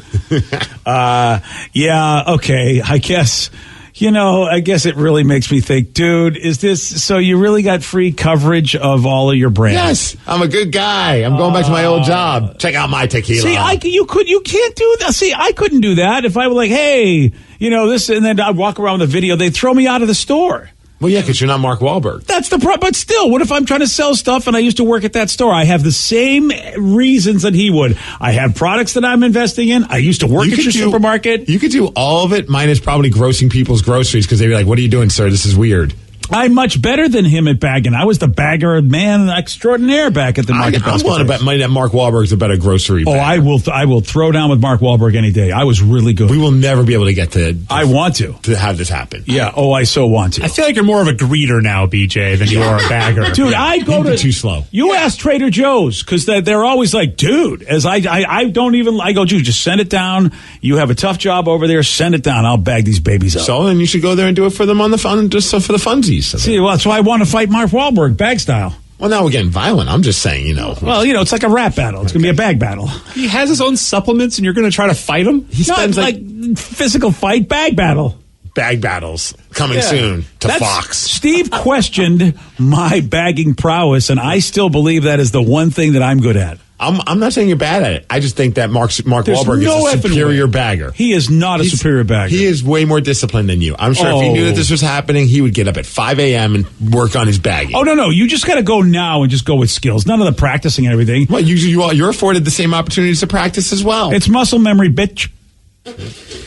You go in and see how good you do. It's talent. You don't train for it. Yeah, but you Mark just know has it. muscle and you don't, though. You don't need muscle to bag a grocery really good. For muscle memory? What if you're bagging full turkeys? Yeah, full turkey. You don't bag a full turkey first off. Good. That was a trick question. Yeah. You passed. Thank you. All right, how about this texter says, I used to work at an adult video store for 5.5 years. I would love to go back. It was fun, and people you met were fun and free. You also get a lot of crazy stories, too. Oh, an adult store, not just a video store. So, see, now, I would never expected that to be an answer. I would think it would be miserable to work at an adult film store because of the customers. Well, I made it bad. I said adult store. It was not just a video store. You also had like toys and things. Even still, I guess if you get a lot of conversations would be fun. If you get a lot of women coming in there, it's probably good because women on average are pretty awesome. Tell me about this magic rabbit. Well, yeah, that's what I'm saying. That's different. You get women coming in. How could that be a bad experience? What aisle are your ticklers in? Honestly, I've always thought like if for whatever reason I needed a job, I'd always want to work in an adult store. I feel like that'd be a lot of or something. Yeah, like I feel like I'm pretty knowledgeable and I don't have a problem with talking to people about these things, and I can share my wealth of information. What with if people. it's some creepazoid going, I'm looking for a fleshlight? You don't have to go home with the guy. No, but you have to deal with them. I mean, as long as he's respectful. If he's not, then I'll kick him out of my store. Yeah, but that's what I'm saying. I just know working in retail for myself, there were customer types that it's just like, oh, I don't want to deal with this person. And then add on top of it, you get creepy McGee coming in every 5 minutes. I don't know. You get creepers in any industry, any store. Like all right. One of the ones, like I kind of miss working at the tattoo shop because I did that for like 6 months. Oh, that creeper Steve coming in all the time? No, I had a guy call me and he's like, I want a tattoo. I'm like, okay, well, it was my second day. I'm like, well, what do you want? I can try to part. He's like, do you have any girl tattoo artists? I'm like, yeah, she's busy. What can I get you? I want a ding-a-ling He's tattoo. like, do you think, will it make me look pretty? And he's, I'm like, what is he doing? Oh, boy. Oh, he's doing that. And one of the he was on the treadmill, clearly. He was out of breath. Again, Steve, what did I tell you about I making was those on kind the of treadmill, calls? Okay. and I was thinking about Sure you were. A wiener tattoo. That's it. Oh, my God. 206-803-ROCK. That's the number to call. That's the number to text. We want to know, what was your favorite or most memorable job? Bo in Snohomish, you are on the Rock. Good morning, guys. Morning, Bo. What you got for us, buddy? I wish I could go back. I used to work for a beer tap handles place that I did finish work for. Yeah. And I would make beer toppers for Red Hook and beer tap handles for Abita and Kona and Red Hook and just Anheuser-Busch in general. But So you would craft them, like you would build them from scratch? Yeah. So we had like wood lathes, and we would just take a piece of wood, and it was a CNC wood lathe that we would put it on, and it would carve it out, and then we would sand them down. I was their finish guy, so we did finish prep, and then I would go in, mix the paint, and paint them, and it was fun. And I imagine not enough money, though, to make a career out of it, huh? Yeah, no, unfortunately, we only got paid once a month, and they actually ended up closing their doors after working there for like a year and a half-ish. Wow. Yeah, That's a bummer. Getting paid once a month, man, that's... it's just like the guy that writes the Chinese fortune cookies. I didn't know they got paid 75 cents for each fortune cookie. I'd be cranking out so many fortunes. Well, I know you like to crank out, so that makes sense. No, too soon. Let's go to Ron and Renton. Ron, you are on the rock. Yeah, I was working in a gold mine, and wait. You were a gold miner, really? Yeah, I was. Okay, tell me about that. Because that does sound. I mean, it sounds like it's a cool thing, but was it cool? I mean, you're calling because you said it was a cool job. Was it really as cool as it sounds? Oh yeah, you get as a kid, you always loved playing in the dirt and blowing things up. Well, I got to do it all the time. Well, I would think if you're working in a gold mine and you love the job, literally, like if you're doing good financially. So how come you're not still doing the gig? Moved out here to Washington. Liked it out here, so we came out here to Washington. Stupid question, but are you a 49ers fan because you were a gold miner? Yes, I am. Ha! Wow, not such a stupid question after all. Oh, damn. Well, so what other team is named after something that has to do with gold mining? That's you're right about that. I would probably be. I'm glad I wasn't a gold miner, so I don't have to be a 49ers fan. So, Ron, what do you do for? But I grew up in the Bay Area, so I've been a 49ers fan since I was a kid. That just makes it extra cool. I didn't know they still had gold mines out there that were still working. That's pretty funny. Oh yeah. And so, what do you do out here? Do you mine for anything out here, or what's your life like now? No, I'm a commercial truck driver. All right, that's not a bad gig. You driving your truck right now? No, actually, I'm done. I'm headed home. Okay. Oh man, Steve wanted you to. Can you call us back when you have your truck so you can blow the horn for Steve? Okay, sounds good. Get home safe. Ron, I know you're like he's a grown man. I know, but he's like a 5-year-old in this. You just have to let it. Still wave at firefighters. I still expect the horn to be honked. I don't blame you. 206-803-ROCK, that's the number to call, that's the number to text. We're asking folks, again, what was your favorite, most memorable job? Derek in Olympia, you are on the rock. Hello, Derek. Good morning, guys. What was your favorite gig? So I used to work at a custom cabinets place for houses. I was a painter.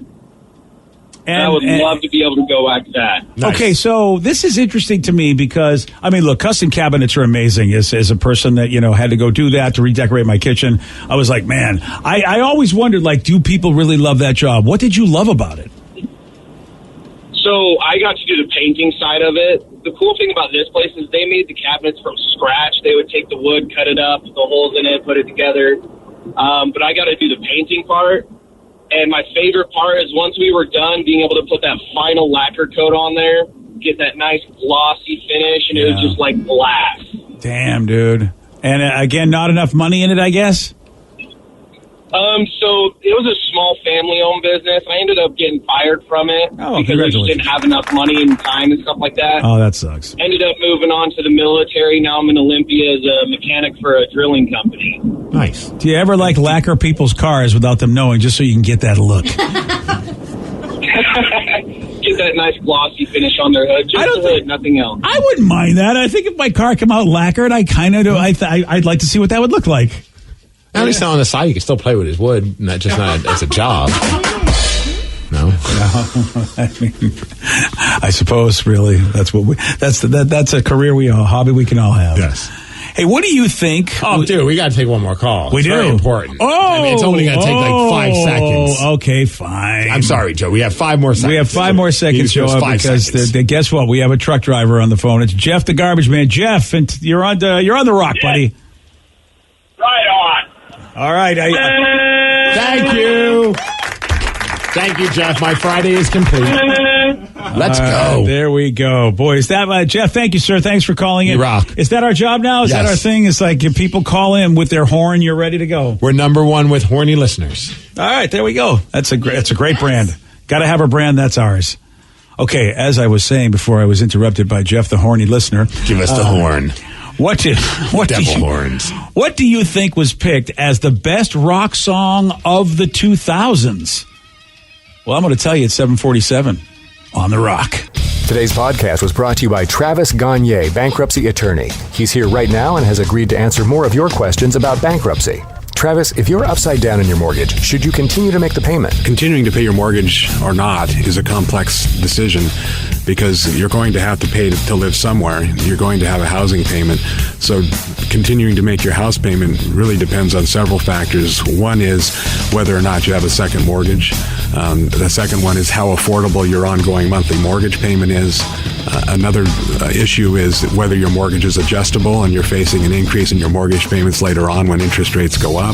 If you do have a second mortgage in this economy with the housing prices being down, oftentimes we can take off or strip off that second mortgage in a Chapter 13 case so that you'd only have the first mortgage to continue to pay. Thanks, Travis. If you have more questions about bankruptcy, you can reach out to Travis anytime at ChooseTheRightChapter.com. That's ChooseTheRightChapter.com. And thanks for listening. T-Mobile's network can help keep you connected to all your favorite podcasts when you're out and about. Whether you're an early bird looking to dive into a daily news podcast or a night owl who wants to catch up on the latest reality TV drama, T-Mobile will keep you connected on their strong and reliable network. T-Mobile covers more highway miles with 5G than anyone. So if you need great coverage, especially when you're on the go, check out T-Mobile. Find out more at T-Mobile.com/CY. That's SEEWHY.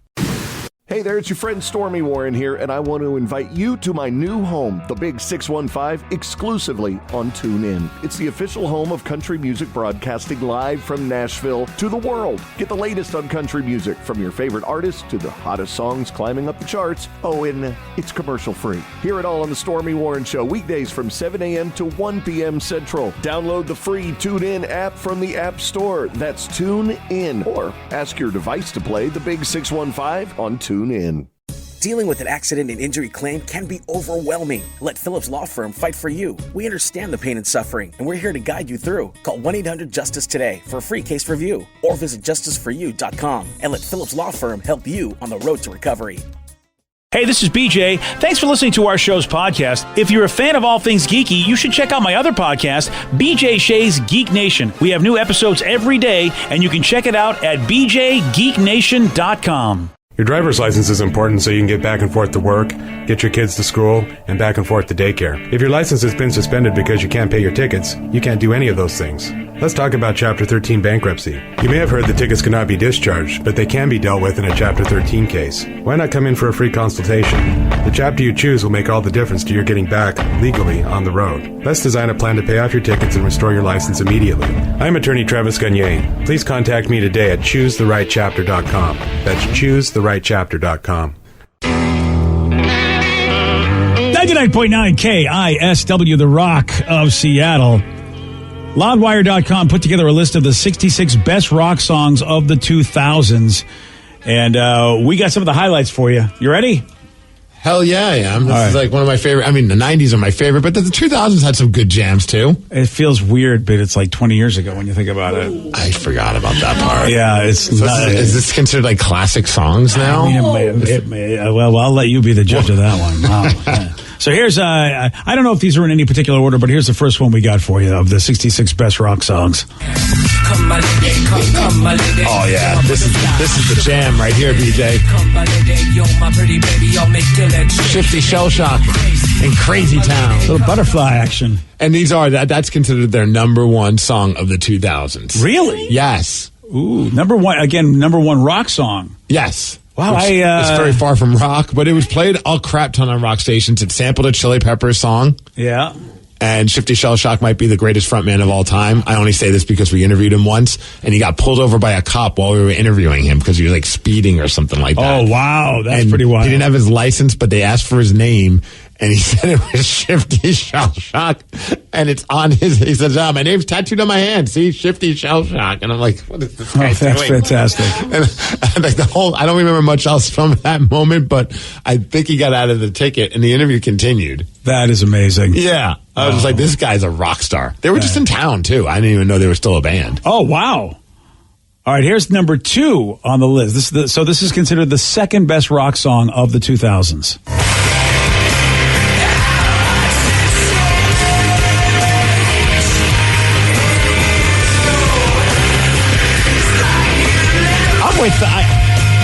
I think that this song and this band deserves to be pretty high up in the 2000s. White Pony is one of my favorite records of all time. The Deftones. Same. Yeah. And the video was so great. This is like the ultimate baby making music. Seriously. Like for me, like when it comes to rock music, like it is both like sensual, a little romantic, but dark and a little heavy. Oh, it's perfect. Dude, I was just about to say there are a lot of women that find that song and that band, and mainly Chino, to be beyond sexy. Like almost like he's like the Barry White of new metal or of metal. Like he just like, there was something about that voice that really resonated with the ladies. And he also was a handsome dude, and the songs always had great grooves. But I would have never thought that band, when I first heard them on their first record, that would become like almost like a boy band for metal girls. Okay. Yeah. That is the perfect way to describe it. I don't know. I mean, obviously they were in a boy band and they were heavy and they were badass and dudes loved them too, but chicks were obsessed with the Deftones. Oh, yeah. Which made the shows even awesomer because then it wasn't just like a big sausage party. Oh, yeah, that's a good point. That's a very good point. Number 3 of the top rock songs of 2000.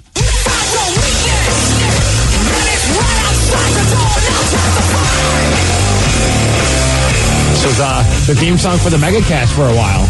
Oh, yeah. For testifying. So far, this is my number 1. Of the ones that you've heard? Yeah. When I think about the 2000s, this song is like, I can see this being my number 1. It had such a great vibe to that song, like the bounce to it. Yeah. It's heavy. And I mean, I'm with you. That's a great song. Yeah, drumming. I love the drumming on that song. I mean, maybe if I wanted to bang the guy in the Deftones, sure. Well, maybe you should start thinking about that. Yeah. Get a nice goatee. Yeah, it's not even just wanting to bang the guy from the Deftones. It's about wanting to bang to his music. Yeah, and that's the thing. I get that Steve's right. It reached a lot of women. But it doesn't reach me, obviously. So that's why it's like, it's not my number 1. But, hey, good for him. He found the language of love, which, good for him, man. I like the texter just said, this list is really valid so far. Okay. I'm not hating it. So far, I haven't been I'm not a huge fan of Crazy Town, but if that song came on, I'd be pretty stoked. It's a guilty pleasure. I wouldn't make it my number 1, but yeah, it deserves to be on a list. Yeah, it's a good one-hit wonder, and it's a fun vibe to it. It's a great summertime song. Oh, I have a friend. She nails it at karaoke. It is so great. Like, if you ever get a chance to watch anybody karaoke the song, good or bad, it is a great time. I'd be pretty fired up to hear somebody do that song. Yes. All right, we're talking about the top rock songs of 2000, and here's number 4.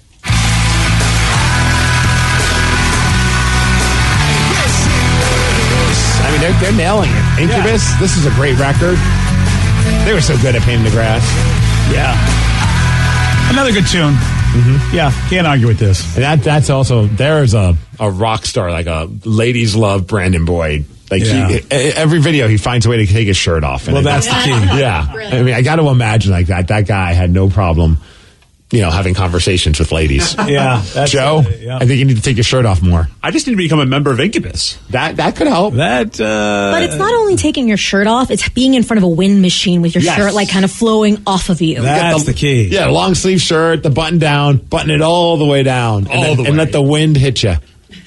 With my bass guitar. Yeah. No, the singer, man. You got bassists, they don't get it. Yeah, sorry, buddy. I'd agree, but I've actually hooked up with a lot of bassists. All right, then you know what? Well, then you two are meant to be together soon. God, no, anyway, so.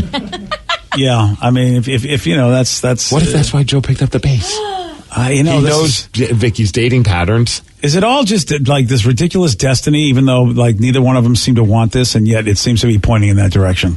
I feel like if it happens, it definitely would be a business transaction, if you will. Oh, that's romance. Who's right paying?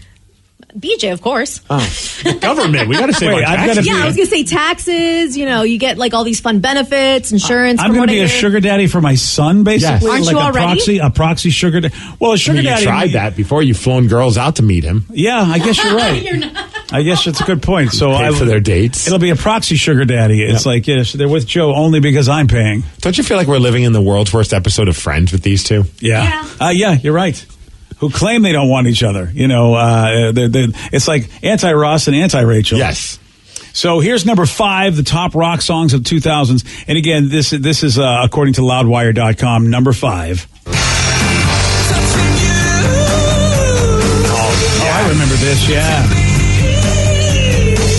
So, this is the guy that I would think in the video that I think, okay, this is what he thinks the ladies would love if it was for the 70s. Because he's got this Frampton look to him. He does. He's definitely going back to the 70s, and those high notes that he hits are so great. Like, it just sounds like he's squeezing his voice the entire song.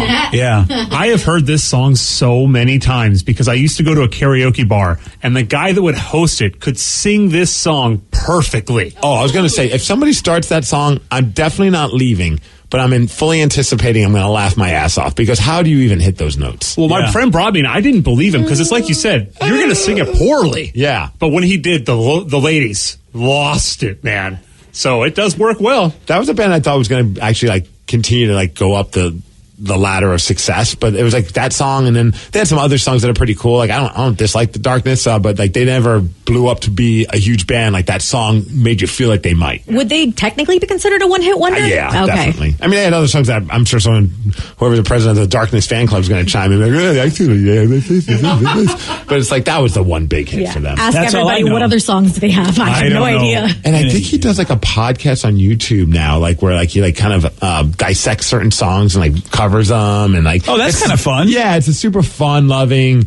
He's just a big fan of music, and it's become a pretty popular video series. I'm not exactly sure what the title of it is. Does he dress the way is he still looking like a Peter Frampton hippie kind of guy? He's a little more mature looking these days. He doesn't wear the one piece Elvis suit. I want the one piece. He still looks like a Elvis rock suit. star. Okay.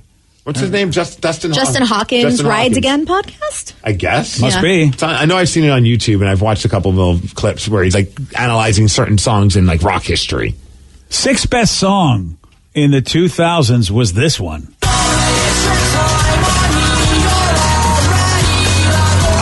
They're doing Coachella today. They just announced it. How about that? And you can watch it on YouTube. Yeah, that was big news. Yeah. The first time they performed, in almost 15 years? With this version with Tom, Mark, and Travis. Yeah, because obviously, Tom just rejoined the band, and then out of nowhere, they're just we're doing Coachella. I think they announced it yesterday or today, doing a surprise set. And they're going to be on, what time? It looks like around 6-ish, maybe. Okay, I got to go. 6:45. If I'm going to catch a plane to get down there, I got to get You can watch it on YouTube. They're doing a free live stream. Oh, wow, man. I want to be there. I assume it's free. Be there with all the ladies. Well, I do remember seeing when Blink played a couple of the radio festivals when I worked at the End.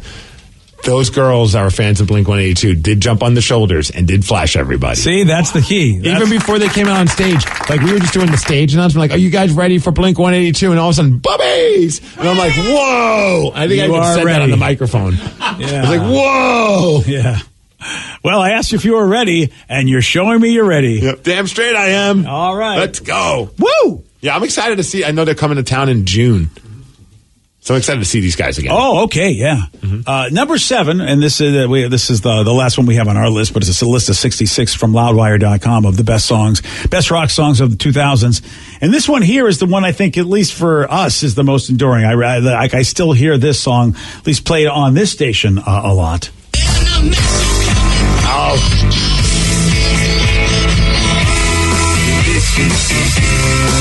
Hear this at every sporting event now. Yeah. And the music video is just iconic. It's trippy as all hell. Oh, yeah. I might bump that one up to number 1. Yeah. Well, I can see why, just because, like you said, it's so iconic.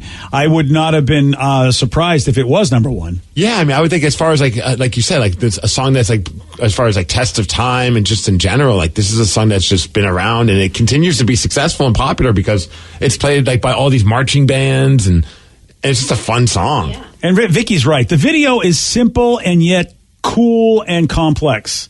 When you just think about all they're doing is just showing themselves wearing like red clothes, white clothes. There's black. That's black, white, and red. That's pretty much but it's got that Inception sort of vibe to it. Yeah. And they always put out great videos. They were always trippy, and they were always in black and red and white because that was their uniform. Oh, that's right. The white. Yeah, that makes sense. Yeah, and red and white stripes pretty much was the whole thing. I can't believe we're not going to do number 8 though. Number 8's is number 8 on there and I missed it? Yeah, it's this.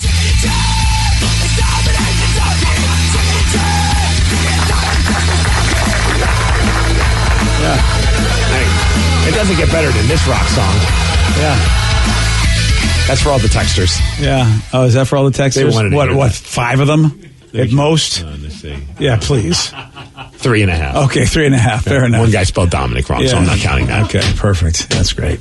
So anyway, go to loudwire.com and don't ever text us again. I kind of want to make a playlist of all these songs because I like all of them. Yeah, that's not a bad idea and feel old since it's from the 2000s. And they got like Muse, Velvet Revolver, the Killers, Jet, Audio Slave, System of a Down. Yeah, lots of Tool, Linkin Park, Stone Temple Pilots is on here. Didn't we just turn to the new century? Didn't we just Y2K it? It's not 20 years ago. It can't be. This is insane, dude. Yeah, it is. Number 20, though, might be the only one that I think people will argue about, and I think it's kind of funny that's in there.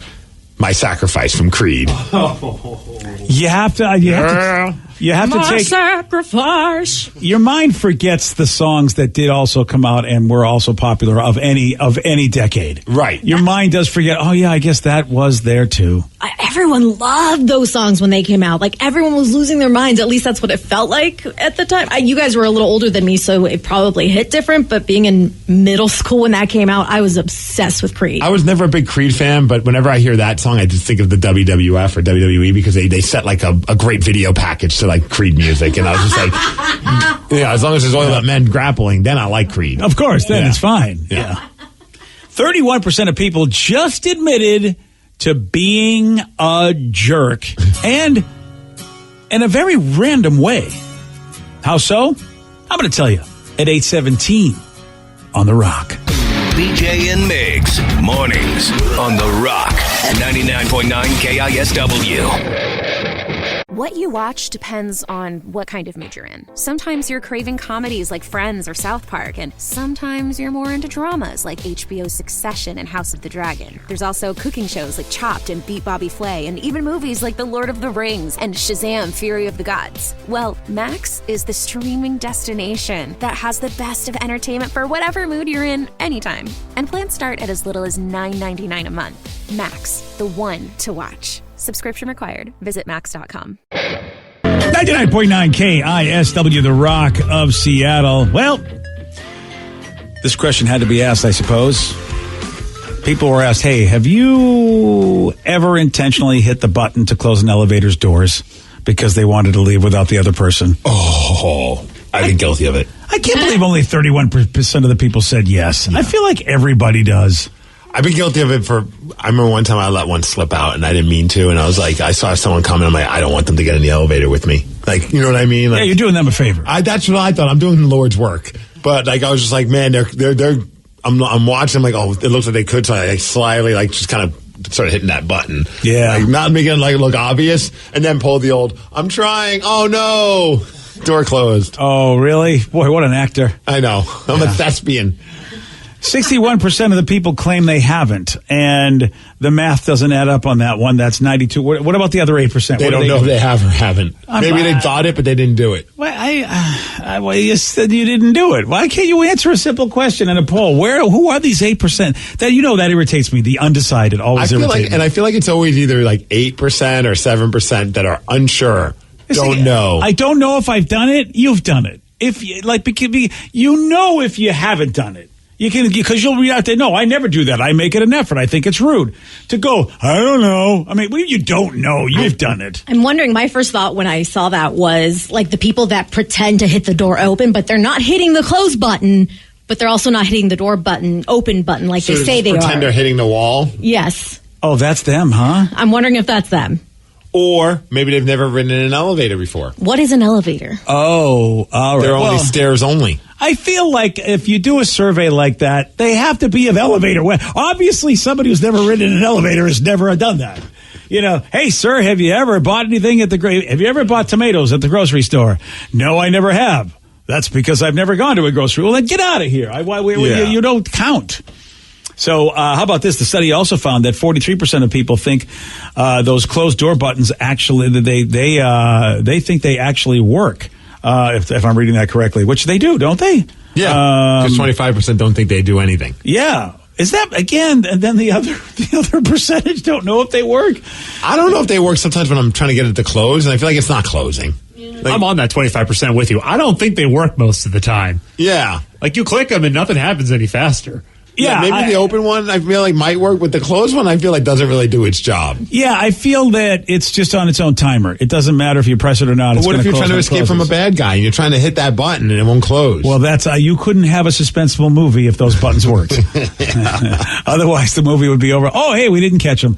Also, why have a door open button? We just use our arm to stop it from closing anyways. But what if or it does? foot? Yep. Have you ever been caught in one of those? There's been a few times where it hasn't wanted to Sarah stop. has. Yeah. At a very small age, it caught her by the head. The head? What? Dude, it was the funniest and horrible thing at the same time. Yeah, my head. My head. This is why I'm not the brightest. Oh, is that why? The elevator. Yes. I'll blame that till the day I die, Steve. Okay? Some got dropped as a baby on their head. You got an elevator that closed on your head. Yes. The look on her face, because it caught her, because she sort of had an Arnold head for a little bit.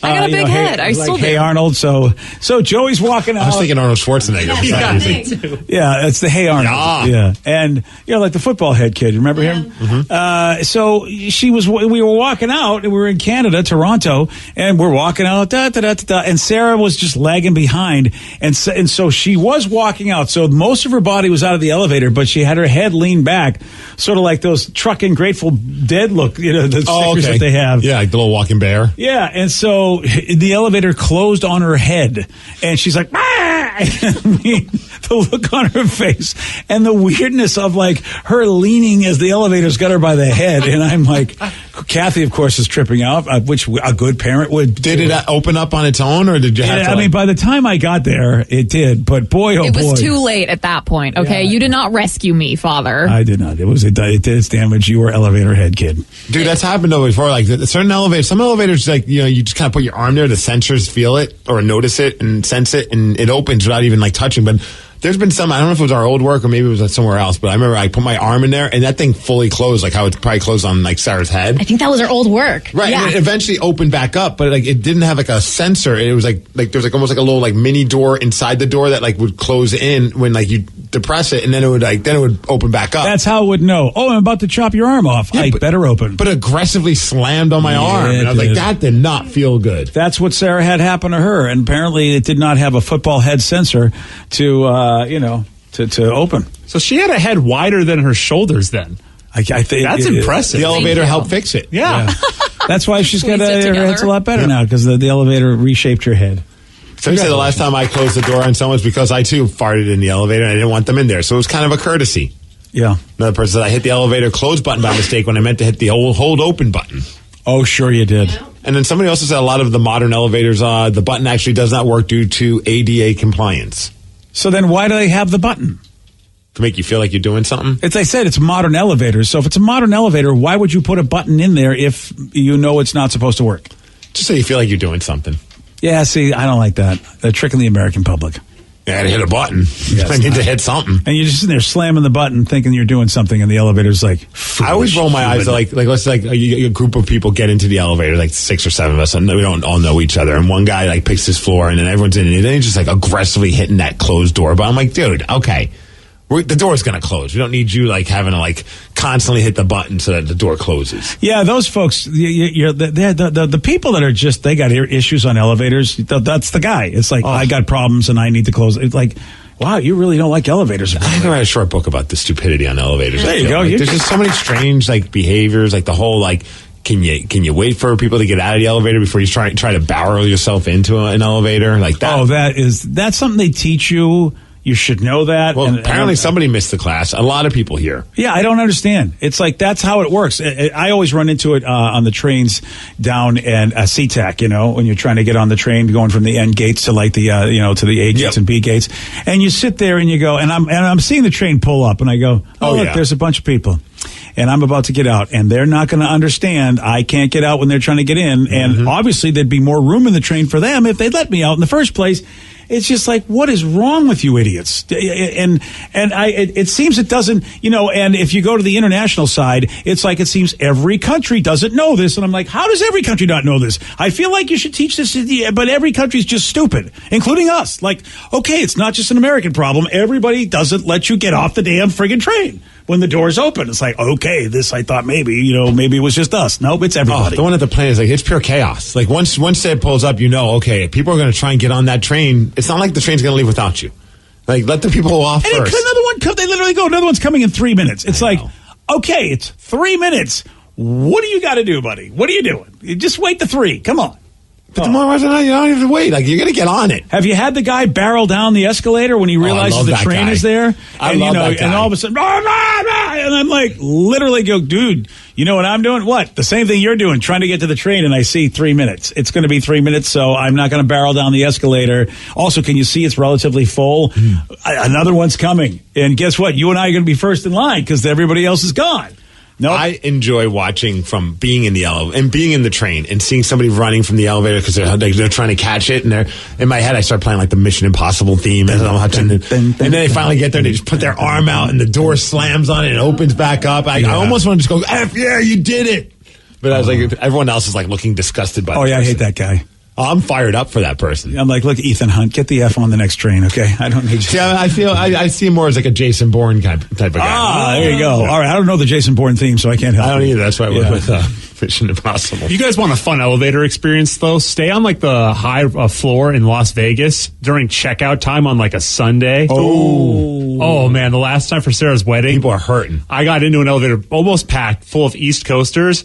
Let me tell you about that door close button. Once we got full, because we stopped at every floor from 34 to 1. Oh, that's a beating. He would just watch the door open. Nope, next one. And just clicking the door. Oh, really? Yeah, he had a line for every floor when we went down. Oh, so the East Coaster was not letting anybody on. Yeah, not today. I love the packed elevator, and then the door opens, and someone's like, I'm going to squeeze in there. I don't know why I respect that. I'm like, everyone else would not go down that road, but you want to get in here? Come on in. I've never had a bouncer in an elevator, but this was that guy. That's funny. Don't even try. That's hysterical. I'm the type of person that always tries to squeeze in.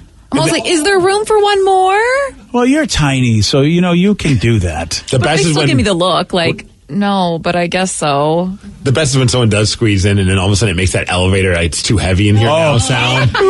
And like, you can just feel everybody's eyes just scowl at that person that came on. Like they're the reason. Well, they are. Yeah, when I realize, I look at myself and go, yeah, I suppose if I didn't have that big buffet in Vegas, that guy could make it without a problem. Yeah, but you were on before them. Okay, fair enough. They should have looked at you and your waistline and be like, yeah, I probably should not get on. I got here first. Yeah, if that happens, though, I just stay on, and I'm like, well, this is our time to die together, everyone. Oh, well, that's a nice Let's hope. No. Yeah, because you don't know. I don't know what happens when it actually gets too heavy. Like, I just assume we're all going down. I just think it makes a weird noise and we're fine. Yeah, I mean, I don't know what that. You're right. What does that noise mean? Because it still works. I don't know what the noise is for. Yeah, it's not like the door opens and says somebody get off. Yeah, there's no warning. It just goes, and you go, okay, what does that mean? Did I walk out of the grocery store with something that I didn't buy? Wouldn't that be funny if that was the case? Like it makes that sound, and then like a voice comes on and says, "You are currently 120 pounds over the limit. Please remove somebody around that weight." And then you have to look around and be like, "You, get out, get out." I always thought it was because the door had been open for too long, kind of like your refrigerator tends to yell at you if it's been open for a little too long. Oh, okay. At least that's what I'm telling myself. No, maybe it is just that, and I've just this entire time thought it was like Willie Weight Watcher making some sounds. Yeah, Willie. You know what? I don't know if he's working in Vegas anymore. He might have moved to L.A.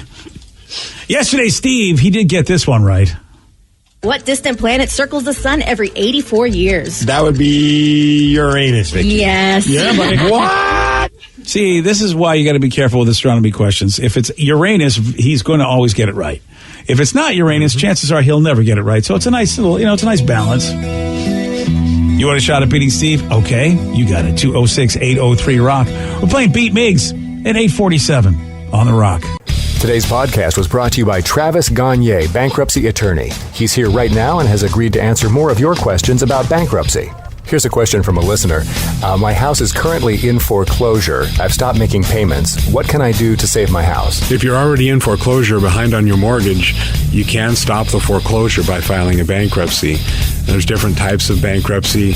Chapter 13 can help you catch up on your house payments if you're behind. It would mean that you'd have to start making your house payments again and catch up on the amount that you're behind over 5 years. You could also take off or strip off your second mortgage, which would help you to reduce your housing payment every month, especially once you're done with the plan and done catching up on your first mortgage. We could also try to buy you some time by filing a Chapter 13 case. Filing a Chapter 13 would definitely stop your foreclosure. Thanks, Travis. If you have more questions about bankruptcy, you can reach out to Travis anytime at choosetherightchapter.com. That's choosetherightchapter.com. And thanks for listening. T-Mobile's network can help keep you connected to all your favorite podcasts when you're out and about. Whether you're an early bird looking to dive into a daily news podcast or a night owl who wants to catch up on the latest reality TV drama, T-Mobile will keep you connected on their strong and reliable network. T-Mobile covers more highway miles with 5G than anyone. So if you need great coverage, especially when you're on the go, check out T-Mobile. Find out more at T-Mobile.com/CY. That's SEEWHY. Hey y'all, it's Garth. I love the country music family. I love the country music family of artists and the country music family of songs. Some of the greatest artists to ever grace music are under the flag of country music. And some of the greatest songs in music history are under the flag of country music. The Big 615, you're going to hear the newest that country music has to offer. At the same time, you're going to hear the newest that the country classics have to offer. I want to hear the new single from George Strait, and I want to hear it right beside the new single from Luke Combs. And I think the country music family is one of those families that is very inclusive and wants both the established artists and the new artists to be side by side in this thing we call country music. Download the TuneIn app from the App Store. That's TuneIn. And by the way, yes, it's free.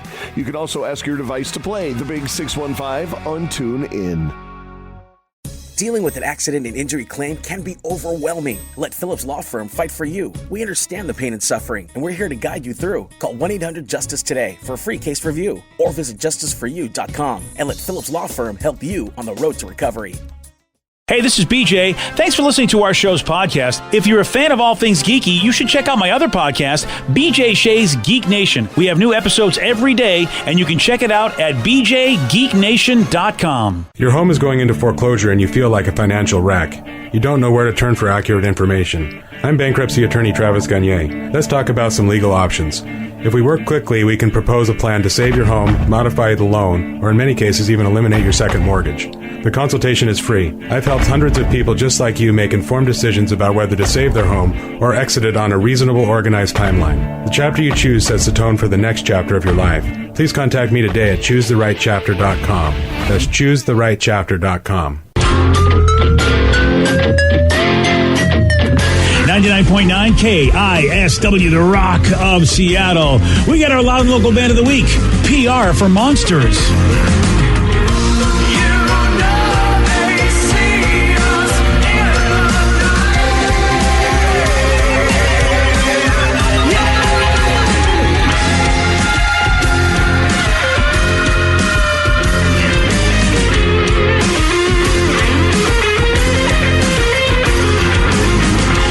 It's our Loud and Local Band of the Week, PR for Monsters. You want to find out how to get their music? Just go to the BJ and Migs page of KISW.com. No shows announced just yet, but you can get their new EP. It came out about a month ago, and it got a good groove to it, so I'm really digging it. So check out PR for Monsters. And you know what? We got a great show on Sunday nights you're going to dig, and it's called Loud and Local, 2 hours of local music. So if you're loving that, you're going to love Loud and Local. Sunday nights here on The Rock at 8 o'clock. You get to hear bands like PR for Monsters.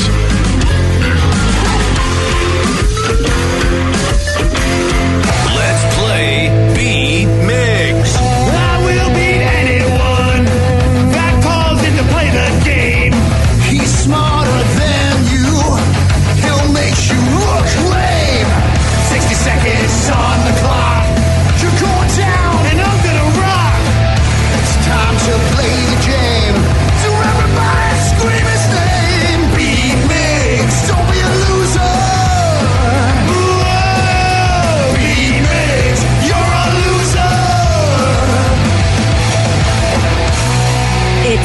another beautiful Friday! Hey, somewhere Danny and Lily are jumping.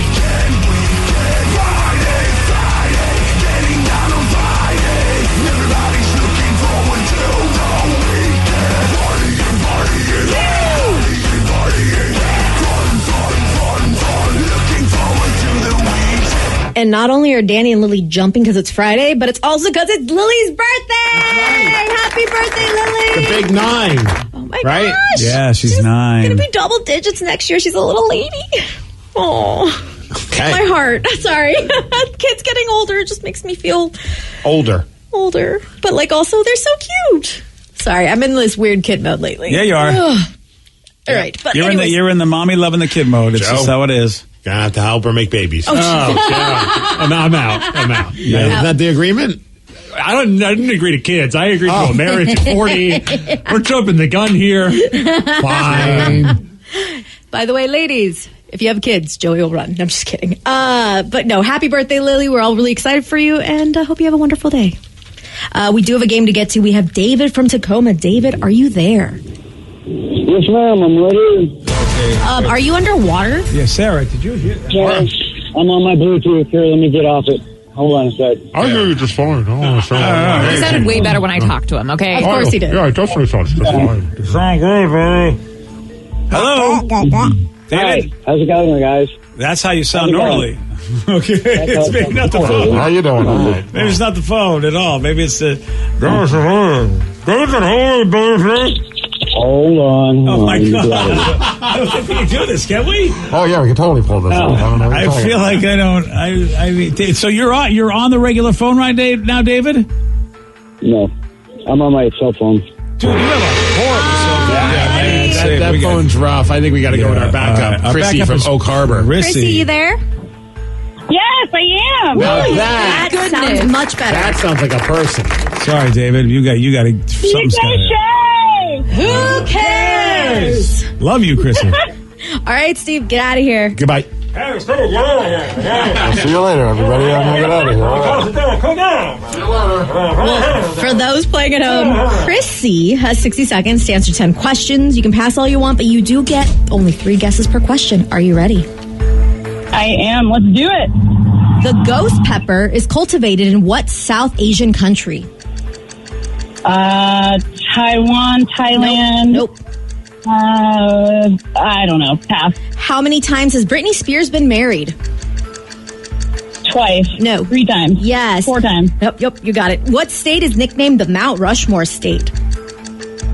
South Dakota. Yes. What type of fish is Nemo in Finding Nemo? Clown. What?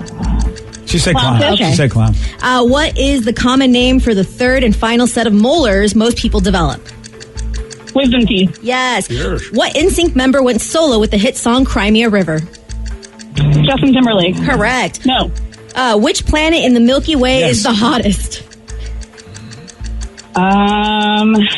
Jupiter. Nope. Neptune. Nope. Uranus. No. How many days does Hanukkah last? 8, 9. Yes, 8. What was the first publicly traded U.S. company to reach 1 trillion market cap?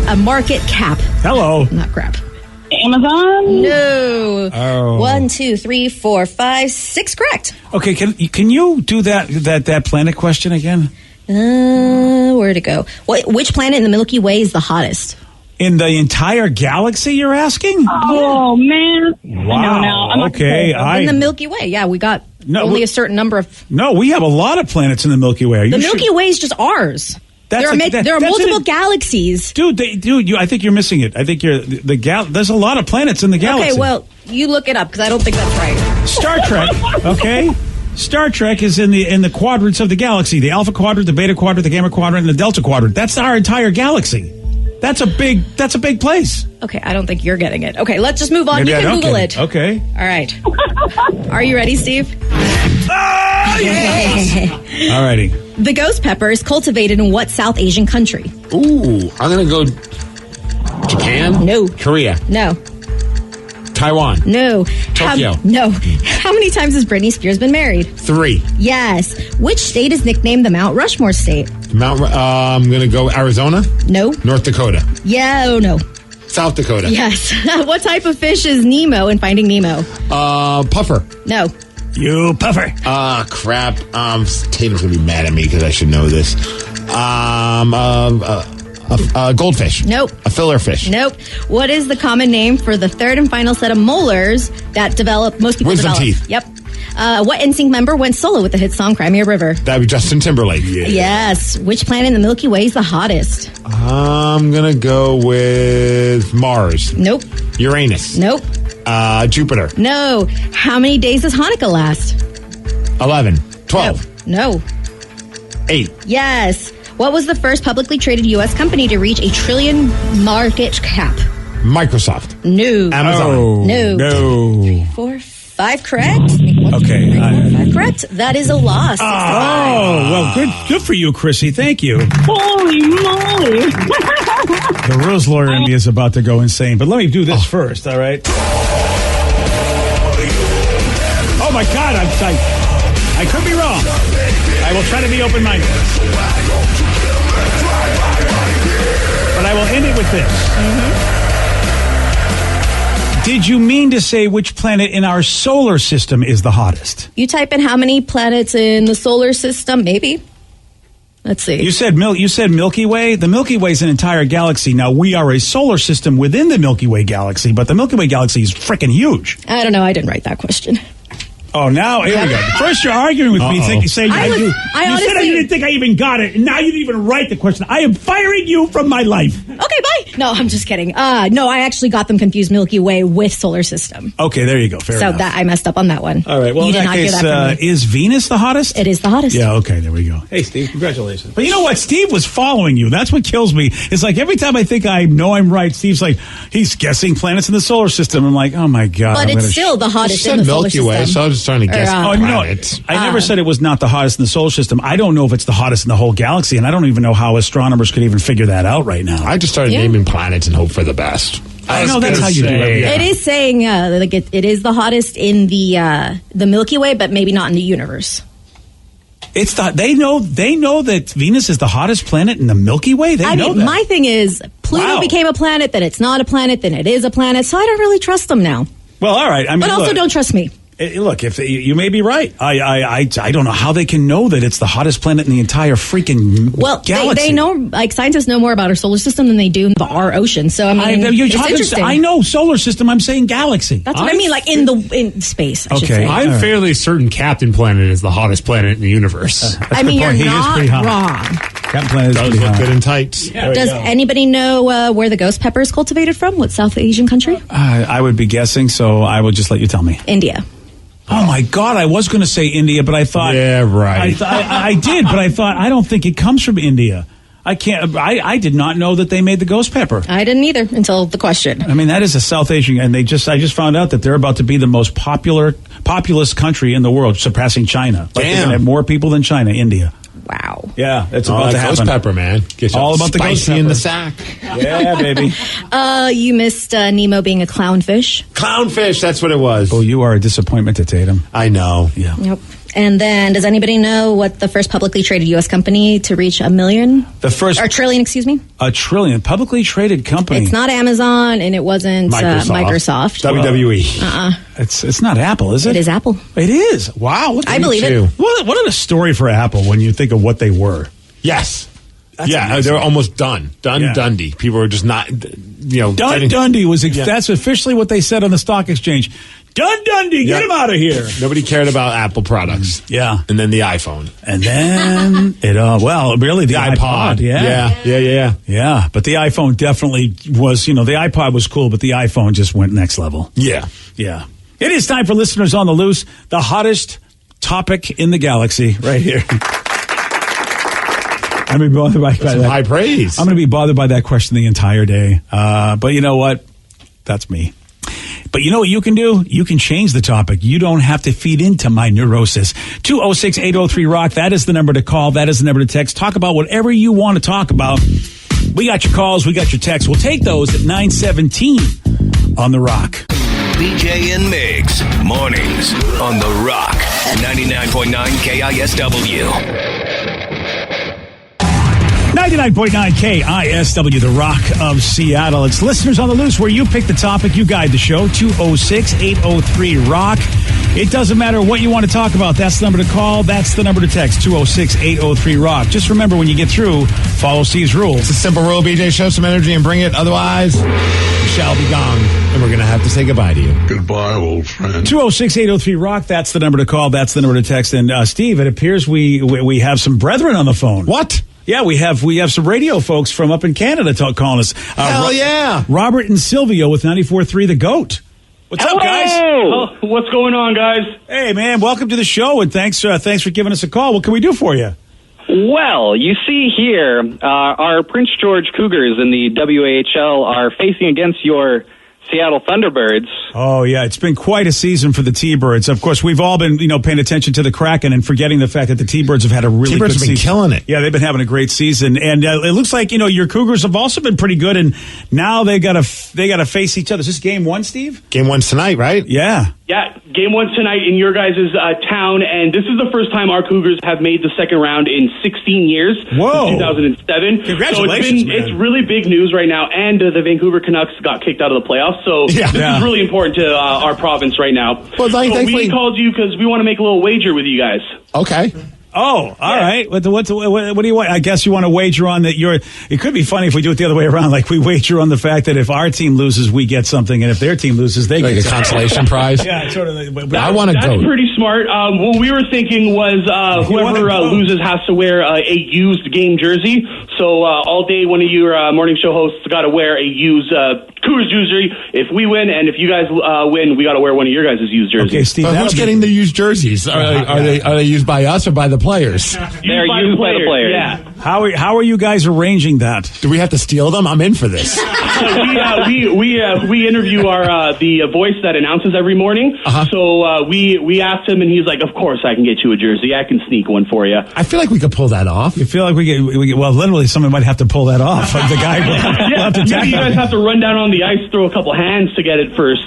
Can I use Coolbird's jersey, our mascot? He puts in a lot of work during the games. Dude, he's a mascot. He's sweating, so that's probably going to stink just as much. Try more. Yeah, Steve, listen. I'm in.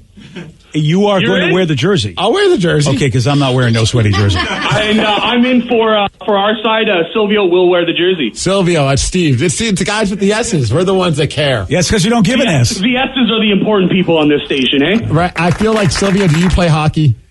No, I'm a football player. Okay, because I play hockey, so the idea of wearing a used jersey really doesn't bother me at all. I wore used shoulder pads, sweaty helmet, so it doesn't bug me too much. I'm a sweaty guy. Dude, one time we had to take a group picture. We had KSW jerseys made, and I was using mine. I play hockey, and I play goalie, and I was like, well, crap, I got to bring it in for the picture, and I brought it in. Everyone I washed it, and everyone was like, dude, it still stinks. Like, those things. She's used to your stink, so now you bring someone else's in, it's not going to be too bad. I don't want to be next to that. I really honestly, it's not going to be too much different with the rink stink that's going on up here. If Silvio comes in, it's going to smell probably similar to how it already does. Nice. Yeah. So are you guys coming to Seattle for the game, or are you going to just have you watching it back over there in Prince George? We're going to be watching it back here. We broadcast the games on our station every game day. Oh, nice. Awesome.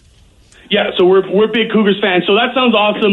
Sounds like we got a wager then, hey? I'm in. Yeah, and congratulations. I mean, 16 years is a big drought, and we just saw that with our Mariners, who finally made the playoffs last year. So, being one of those fans that have to wait that long to go, can you please get into the playoffs someday? Congrats to the Cougars. I mean, I don't know how it's going to go. Obviously, the odds makers are probably going to say that it's the T-Birds. Our texters like, Steve, you made a good bet. The T-Birds are going to crush the little kitties. Yeah, that's wow. Yeah, I'm not going to lie. You guys are pretty favored. Second in the league right now, and a lot of people think you should be first. So we are the underdogs coming up on this story. Dude, but it is exciting, man. Playoff hockey, junior level, pro level, it doesn't matter. It's so much fun. Absolutely. Well, we will we'll get in touch and get this all set up. All right. Yeah, we'll contact you guys probably Monday, see how the first two games went, and we'll I have one question. We'll get going for Tuesday and Wednesday. Is there like an annulment in case when you see how the first two games go? Like, and you want to annul this marriage? No, we're in. It's on the radio. If one of us loses 2 games straight, it looks like we got a lot of sucking up to do next week. And real quick, Robert and Silvio, I have to ask, because I saw that you guys work at the Goat, and I am a fan of goats. Is there any way that you have a staff shirt or a goat shirt? I'll swap you for a KSW shirt, but I need to rock the Goat. We will definitely make that happen for sure. Let's go. I love these guys. You know what? Yeah, your station is the perfect station because Steve has got a very, very unhealthy, disturbing preference for goats, and that's all I'm going to say. All right, well, for that, then, Steve, give us your best ba. That is him, by the way. He does great goat impressions. I'm all about the We goats. always ask our listeners to do it. I don't see why we can't ask you to do it. Can we get a rock radio rules? Rock radio rules? That's them. Oh, nice. Yeah, go ahead, Steve. Can all you guys scream it really loud for us? Oh, you don't want Steve to do it as a goat saying that? Because... Rock radio rules! Awesome. Hey, thanks so much, guys. It really was going well until that last part. We're sorry. Yeah, sorry about that. It's all good. We will call you guys Monday, same time Monday. Is that good? Yeah, that works. Yeah. All right, Right on. All right, talk good to you luck. guys then. May the best person sweat. Good luck to you. There you go. Robert and Those Silvio good at dudes. 94. Yeah, that is pretty cool. And the fact that you're going to wear the I'm happy to make a bet that I do not have to participate. I'm a little stressed, though, I'll be honest with you, because I don't know if we have any connections with the T-Birds to get a jersey for them to wear. I mean, does Mitch B still do stuff for them? That's our Mitch does stuff with the Sounders. Okay, and I my don't know buddy if- Ian's no longer with them. He's been doing stuff, I think, with Mercer on High. Yeah, like, so PR, but you're right. We've lost all of our contacts with the T-Birds. It's all right. Danny and I will go undercover and we'll find you guys a jersey. Okay. We'll steal it if we have to, but I think there's ways we can get it. Oh, wow. Joey's definitely, he feels like he can get it done. I am shocked because, all right. All right, Joe, I'm going to put this on you. All right, I'm a good spy. Now, do we have to get the jersey back? Oh. Like, what if I never send them the jersey back if they send me a game-used jersey? Oh, I think that's kind of how it's going to go. Oh. I don't know why you would want. Well, I mean, maybe they'd want it I back. thought it was like on loan. Like, they're going to want it back. I mean, the stinky jersey, sure. I have no problem giving it back. And we'll get through customs. Because they'll probably be like, what is in here? They're probably hiding weed in here through a stinky jersey. Yeah, this is all, I'm glad I am not involved in any of this execution. Honestly, all I care about is getting a damn goat shirt. The goat shirt would be I want awesome. a goat shirt really bad. Hopefully they pack it in a different box so it doesn't smell like, the game-used Cougars jersey. That's all I'm asking. It is listeners on the loose. You pick the topic, you guide the show. 206-803-ROCK. That's the number to call. That's the number to text. More of your calls, more of your texts. We'll take those at 9:33 on The Rock. BJ and Migs, mornings on The Rock, 99.9 KISW.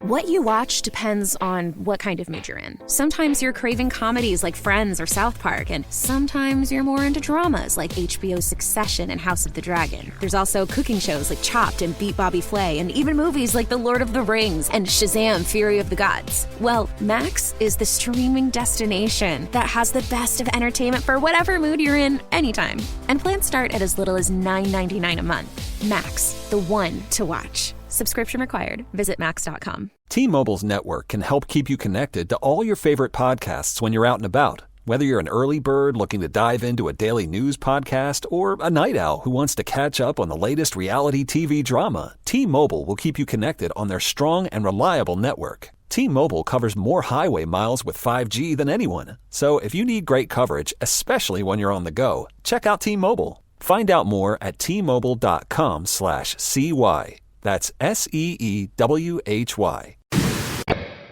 99.9 KISW, the Rock of Seattle. It's listeners on the loose. You pick the topic, you guide the show. 206-803-ROCK.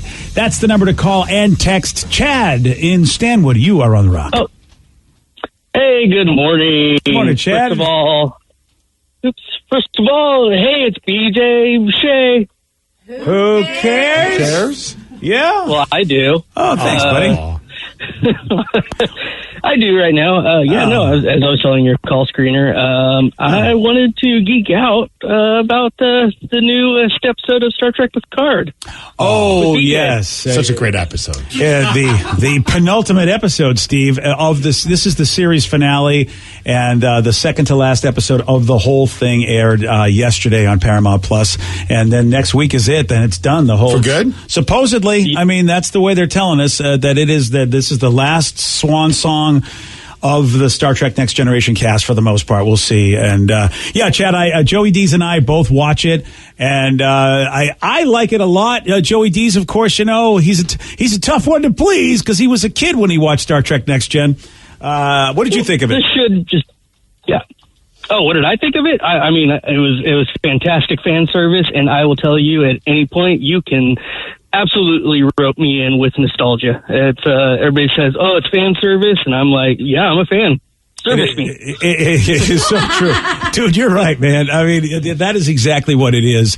And, I don't want, obviously I could geek out with you if we were at a listener party or something, because a lot of folks don't watch the show, but they really have given us the fan service. When they said Star Trek Picard was coming back, we go, hey, hopefully it's going to be like, the whole Next Generation crew. But the people, it's called Star Trek Picard. We're going to make it a whole show about the dude and where he is now 30 some odd years later. And it wasn't about the rest of the show. Right. And a lot of people were like, and finally it's like making Friends, but really it would just be like about Joey, and they wouldn't have any of the other friends on the show. As long as the two ducks were involved, I'm okay with it. So you're okay with that. Yeah. So it would be like Seinfeld, and it's only about Jerry, and you never see Elaine, and you never see, George or anybody, or Kramer. Finally, season 3, they said, we're going to put George, Kramer, and Elaine in. I guess we should. And they had a very iconic scene, that they've had in all the next gens, where they all sit down at a table together, and this is the first time that's happened in 30 years. And so people are like, oh my God, they're all at the table, kind of a thing, so I like it. It's good. Shout out to my buddy Troy, just sent me a tweet. Awesome T-Birds fan. He says, I have an older game-worn jersey. You can borrow or trade one for that Cougars jersey. Okay. Sweet. So we at least have a backup plan. Yes. Because they said a game-worn jersey. They didn't necessarily say it had to be worn by a current T-Birds player today. They didn't, and I think they'd be fine with that. I think it's really about just the embarrassment, quote-unquote, of wearing the other team's jersey. Yeah. And if it means, if they're sending it with intent for me to keep it, then I'll absolutely do that. And Troy can keep the Prince George jersey, because it sounds like he collects hockey jerseys. Well, that's a nice thing. It's a win-win. A win-win for everybody, baby. Hell yeah. And, of course, we're talking about the fact that we haven't said a whole lot, because we've been really hung up on the Kraken making the playoffs in just their second season. But what a tremendous season for the T-Birds, and they're in the second round of their playoffs, and it's game 1's tonight. And they're looking good because they swept round 1 against Kelowna. Yeah, they are. And the dudes that we talked to, Robert and Silvio. I think it was Robert and Silvio. And they both acknowledged that, your T-Birds are really a good team. And they're the underdogs. But it's the first time that the Prince George has made the playoffs in 16 years. And look, as Mariner fans we knew it was a long shot for us to go far in the playoffs ourselves when you got a team like the Astros that we knew we'd have to eventually play. And yet it's still awesome to get into the playoffs last year. It's exciting. Matter of fact, tonight's, it's Big Dumper Night, right? With the bobblehead. You know it. Celebrating us getting back into the playoffs for the first time in a very long time for the Mariners. So I heard Cowgirls Inc. is going to celebrate it after the game as well. Oh, yeah? And also Showgirls. Go see some big dumpers. Oh. I don't know. Yeah, you know what? I should have seen that coming down the street, but I wasn't looking both ways before crossing, so I got hit by that one pretty bad. Either go to the bar or go to the gentleman's club. Hey, either way you go. Dumpers Aplenty. Dumpers Aplenty, which really should be the name of a band. Oh, we got to give a birthday shout out. I almost forgot about it. Okay. Because it's our friend that sent us that cool Kraken bottle, the Kraken rum with the cool artwork and all that. It's Sherry Hunter. She said, hey, I was hoping if you guys could give me a birthday shout out, because today's her birthday. We're loyal listeners, and I would enjoy that a lot. So thank you. So happy birthday, Sherry. Oh, how about that? She's BJ's brother. BJ Hunter? Get it? You guys are just killing it today. Can I say that? Do you know Dumpers, BJ Hunters. But hold on. See, Steve hasn't been in the business long enough to know there was a guy who, he's no longer with us, and his name was Andrew Ashwood, a great radio dude. But Andrew Ashwood? Ashwood. Oh. But before he had a different name, and his name was BJ Hunter, which of course was a great name for the radio. It's pretty fantastic. Yeah, so just like Michael Hunt, that whole thing. Anyway, where are we? I don't know. Bad Joke Central is where we are. Listeners on the Loose, 206. Happy birthday, Sherry Hunter. Sherry Hunter, yeah. No relation to BJ. Yeah, there we go. Thanks for the Kraken bottle. Yeah, thank you for the bottle, and say hello to your brother. Listeners on the Loose, 206-803-ROCK. That's the number to call. That's the number to text. Speaking of the Kraken, we were just talking about them. Someone said, hey, who would you like to see them play in the first round? Would you rather Dallas, or would you rather the Colorado Avalanche? Well, Steve, you have been very vocal about this. Yeah, I'm leaning towards Colorado, which is crazy to say because Colorado won the Stanley Cup. But I feel like with the injuries that they have, their captain's out, and also the Kraken played really well against them during the regular season. I understand that it's a whole different vibe in the postseason, but I feel like you have a better shot against them than any other team that you could be matched up with in the first round. When you ask, hey, who would you rather play? I have a different prayer. Mm-hmm. I pray for our goalie, whoever it is, looks like it's Gruby, to get freaking hot. Well, what better way to make him get hot than him playing his old team? That you're right. That could do it. I mean, if that could really amp up the guy, I mean, like, look, everyone has really said, okay, what's going on? What's happening? Look, I mean, maybe he's able to block it all out, but he's got to know that people are a little disappointed with how things have gone with him. What a great situation for him to go, you know what, man, this is my opportunity. This is my time to shine. Let me just use all that as fuel, and maybe that can put him in the headspace to get him in that zone of hotness. And now, honestly, he has been a lot better than last year was rough, of course. And this year it's had some dips, but for the most part, especially more recently, he's been playing pretty well. In fact, really good in some games, including, I think, yesterday. I don't think yesterday was any indication of him. He didn't cost the team the loss. Like, they just did not play well. And also, I mean, maybe they're just kind of saving their energy. I don't know what's going on with that. I think it's a great idea to save your energy. Yeah, but I'm feeling pretty good about Grubauer going into this. I think we're going to be all right. Well, then then that's my prayer. Yeah. Let's have Gruby be the best he's ever been in his career, and it starts with this playoff run. That's my hopes and dreams and prayers. Yeah, because you look at the last couple games. I mean, yesterday, granted, 2 goals. One of them, without a doubt, not his fault. It was just a fluke. But then the game before that, he gave up 1 goal. Game before that, no goals, then 2 goals, and then 1 goal. Oh, really? Yeah. So, I mean, okay, so it looks like I don't know, again, shots on goal with the goals you allow. Yeah. What does that mean? Sometimes save percentage is not really a fair indicator, because you could have a very high save percentage, but if the majority of the shots are shot from the outside and it's not really difficult, I mean, that could be, it could inflate your numbers, whereas maybe you played a phenomenal game but let in 3 goals on 10 shots, but, all 10 shots were hard. I know they have all sorts of geeky stats in baseball and football, when it comes to like how the quarterback is pressured, and, the idea you got to give quarterback, and that's what we used to say about Russell Wilson. It's like, people don't understand, this dude is under a lot more pressure than some other quarterbacks in football when he played with us, and we'd always say he should be in, the conversation for, basically MVP, is because he's performing under much more pressure than and so the same thing with a goalie. If you're like saying, Steve, that he's facing a lot more quality shots than maybe some other goalie with a high save percentage, I don't know if they've got that kind of stat to be able to figure that out. Maybe we're just being too hard on Gruby, and maybe actually he's been really good considering maybe defense and quality shots. Who knows? Well, what is it? Allison Lukin, who does the analysis for the games, like, she really does break down like the quality of shots. Like, she'll show you, okay, he made 20 saves, but 8 of them were quality shots. And I think that's really cool when she does that, because it does show that there's more to it than just the number of shots that you face. That's what I like to see. Yeah. I really, really like to see that, because in sports, it really does give you a different picture, because just the normal box score doesn't. Somebody just texted us saying, hey guys, replica jerseys for the XFL have just been released. You could get a Seattle Sea Dragons jersey now. Here's the thing. You don't want an orange jersey. Yeah, it looks too much like I like the old ones when they were blue. I just maybe in a way I can maybe tolerate in a way. That's what somebody said. He wants to get the away jersey. It's like the orange one looks just too much like a Broncos uniform, and I understand. It's not even about Russell Wilson. Any longtime Seahawk fan knows that they were in our division for so many years, and they were just a rival. It looks just too much like that to me. But that's me. I'm an old guy. I got to get over it. But I'm excited because the Dragons are like one of the best teams. They're probably the hottest team in the XFL right now. Yeah, they lost that last game, but it was a close one against another very good team. Yeah, so. DC, you're right. And it's I'm still going to... friggin' DC finds a way to beat us. I'm just hoping that it means nothing, and then if we end up facing them when it counts, like the playoffs, then we'll find a way. You want to talk to people who are really obsessed with the Seattle Sea Dragons. It's Thrill and Mike Hawk from the men's room. Really? Every time I walk into the office, they are having like a real serious like conversation about the team's performance. And I'm like, wow. Like, you guys are really paying attention. It's pretty funny here. Like, they're like, they might be more amped up about the Sea Dragons than the Seahawks at times. I have to say this. It's going to take some time, and I will make the same equation that I made with the WNBA.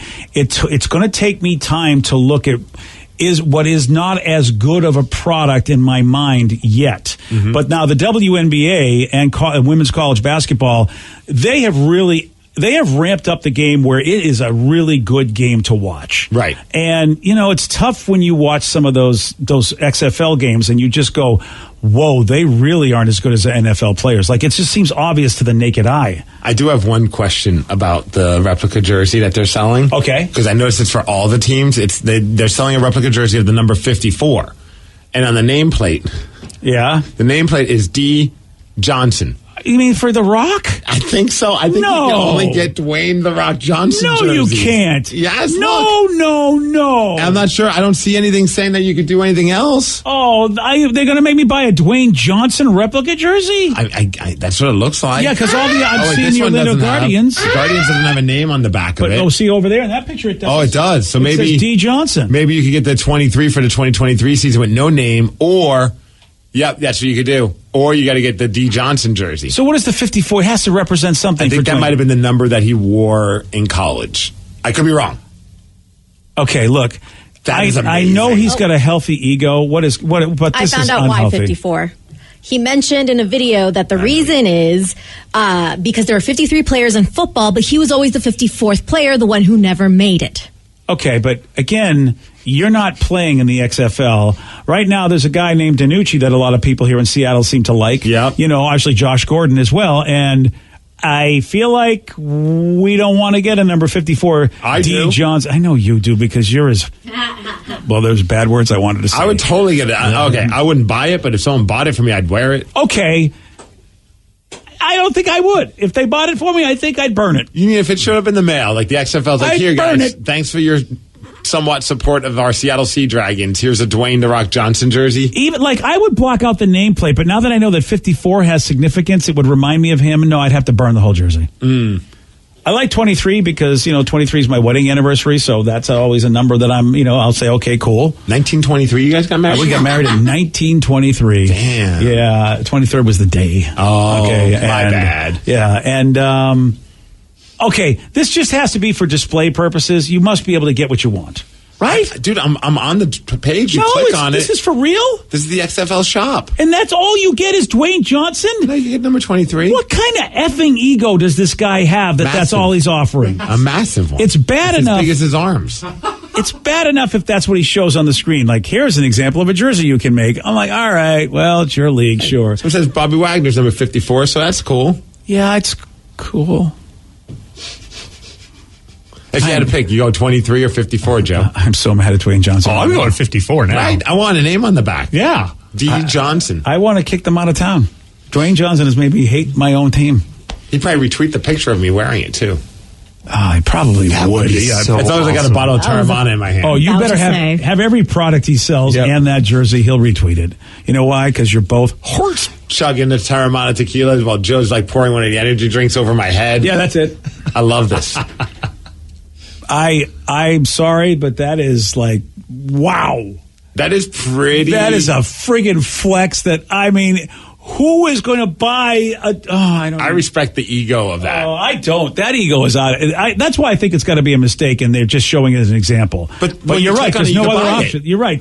There's no other options, and it's horrible that the only jersey you can get is either 23, which, okay, that's a cool jersey, or would you like to buy a Dwayne Johnson 54 jersey? That's of all the players, and that's all you get. How does that make you feel, though, if you are a player? And you're like, oh, cool, there's some replica jerseys, but none of us are on that. No. The owner of the league.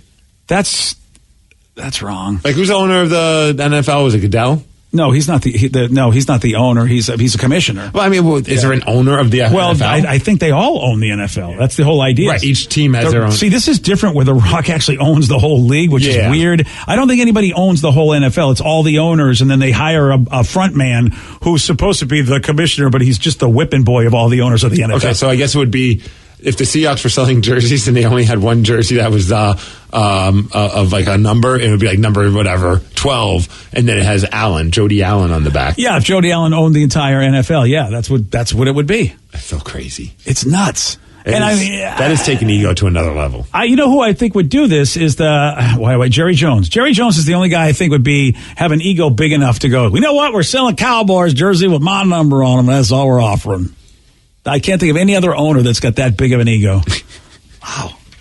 All right, it's listeners on the loose, and hey, we got to tell you about this. There was a guy that was arrested. Why? Because he tried playing dodgeball. Got arrested for this, and I'll tell you why at 9:50 on The Rock. BJ and Migs, mornings on The Rock, 99.9 KISW. 99.9 KISW, The Rock of Seattle. Ooh, there's an employee at an elementary school in Oklahoma who got arrested for blasting a kid in the face with a dodgeball. Well, did he deserve it? That's the question. Dude, you and I come from a different time. The idea that somebody would get arrested for doing something like this, first of all, when I was growing up, somebody would go, that would be ridiculous. We're not going to call the cops because somebody hit you in the face with a dodgeball. And then they would go, well, did you deserve it? That would be the next question. And according to this adult, he claims that a kid hit him on purpose while he was sitting off to the side, and that kid refused to apologize, so he decided to give that kid some payback, which was the blast in the face with the dodgeball. Now, this kid goes, hold on, the ball that I hit you with, ricocheted off another student, just an accident. Which, I wasn't there, so, it could have been. And the guy allegedly responded by beating the kid not once, not twice, but 3 times. Okay. That's excessive. Well, if at first you don't succeed, where did he hit him in the first one? Well, the back the first one, the leg the second one, and if you're trying to blast a kid in the face, then the third time was the charm. So he should be really arrested for bad aim. Oh, how horrible is this? The kid had glasses, and he knocked the kid's glasses off his face with it. Yeah, okay. I'm starting to believe the kid might be just it was an accident, and this guy's just a jerk. Well, the kid told the principal called the cops. The other students actually backed up the kid's story, so now he's got a bunch of witnesses, and so Blasty McGee gets arrested. There you go. A misdemeanor assault, battery, and you say he was just trying to teach the kid a lesson. That's all. I feel like, why are people so You could dodge a wrench. You could dodge a ball. No. Oh, Ryan Castle. He's got a 12-pack for you to dodge. That's next. BJ and Migs, mornings on The Rock, 99.9 KISW. Today's podcast was brought to you by Travis Gagne, bankruptcy attorney. He's here right now and has agreed to answer more of your questions about bankruptcy. Here's another question from a listener. I have a mountain of credit card bills and consumer debt. Can I still keep my house if I file bankruptcy? Yes, you almost always can keep your home and your house, your car in a bankruptcy. Depending on what type of bankruptcy you file, would depend on whether or not, for example, you can keep your vehicles if you have payments on them still. You can almost always keep your home if you're current on the payments on your home, even in full bankruptcy. In Chapter 13, you can also keep those items. If you're behind on your house, you could catch your house payments up in a Chapter 13, take off a second mortgage in a Chapter 13. So keeping your primary assets like a home and car is almost always possible in bankruptcy. Thanks, Travis. If you have more questions about bankruptcy, you can reach out to Travis anytime at ChooseTheRightChapter.com. That's ChooseTheRightChapter.com. And thanks for listening. At Columbia College, you can invest in your future without sacrificing today. Online, in-class, and virtual options save you time and money. Take the first step toward earning your accredited degree. Classes start soon. Learn more at yourfuture.ccis.edu.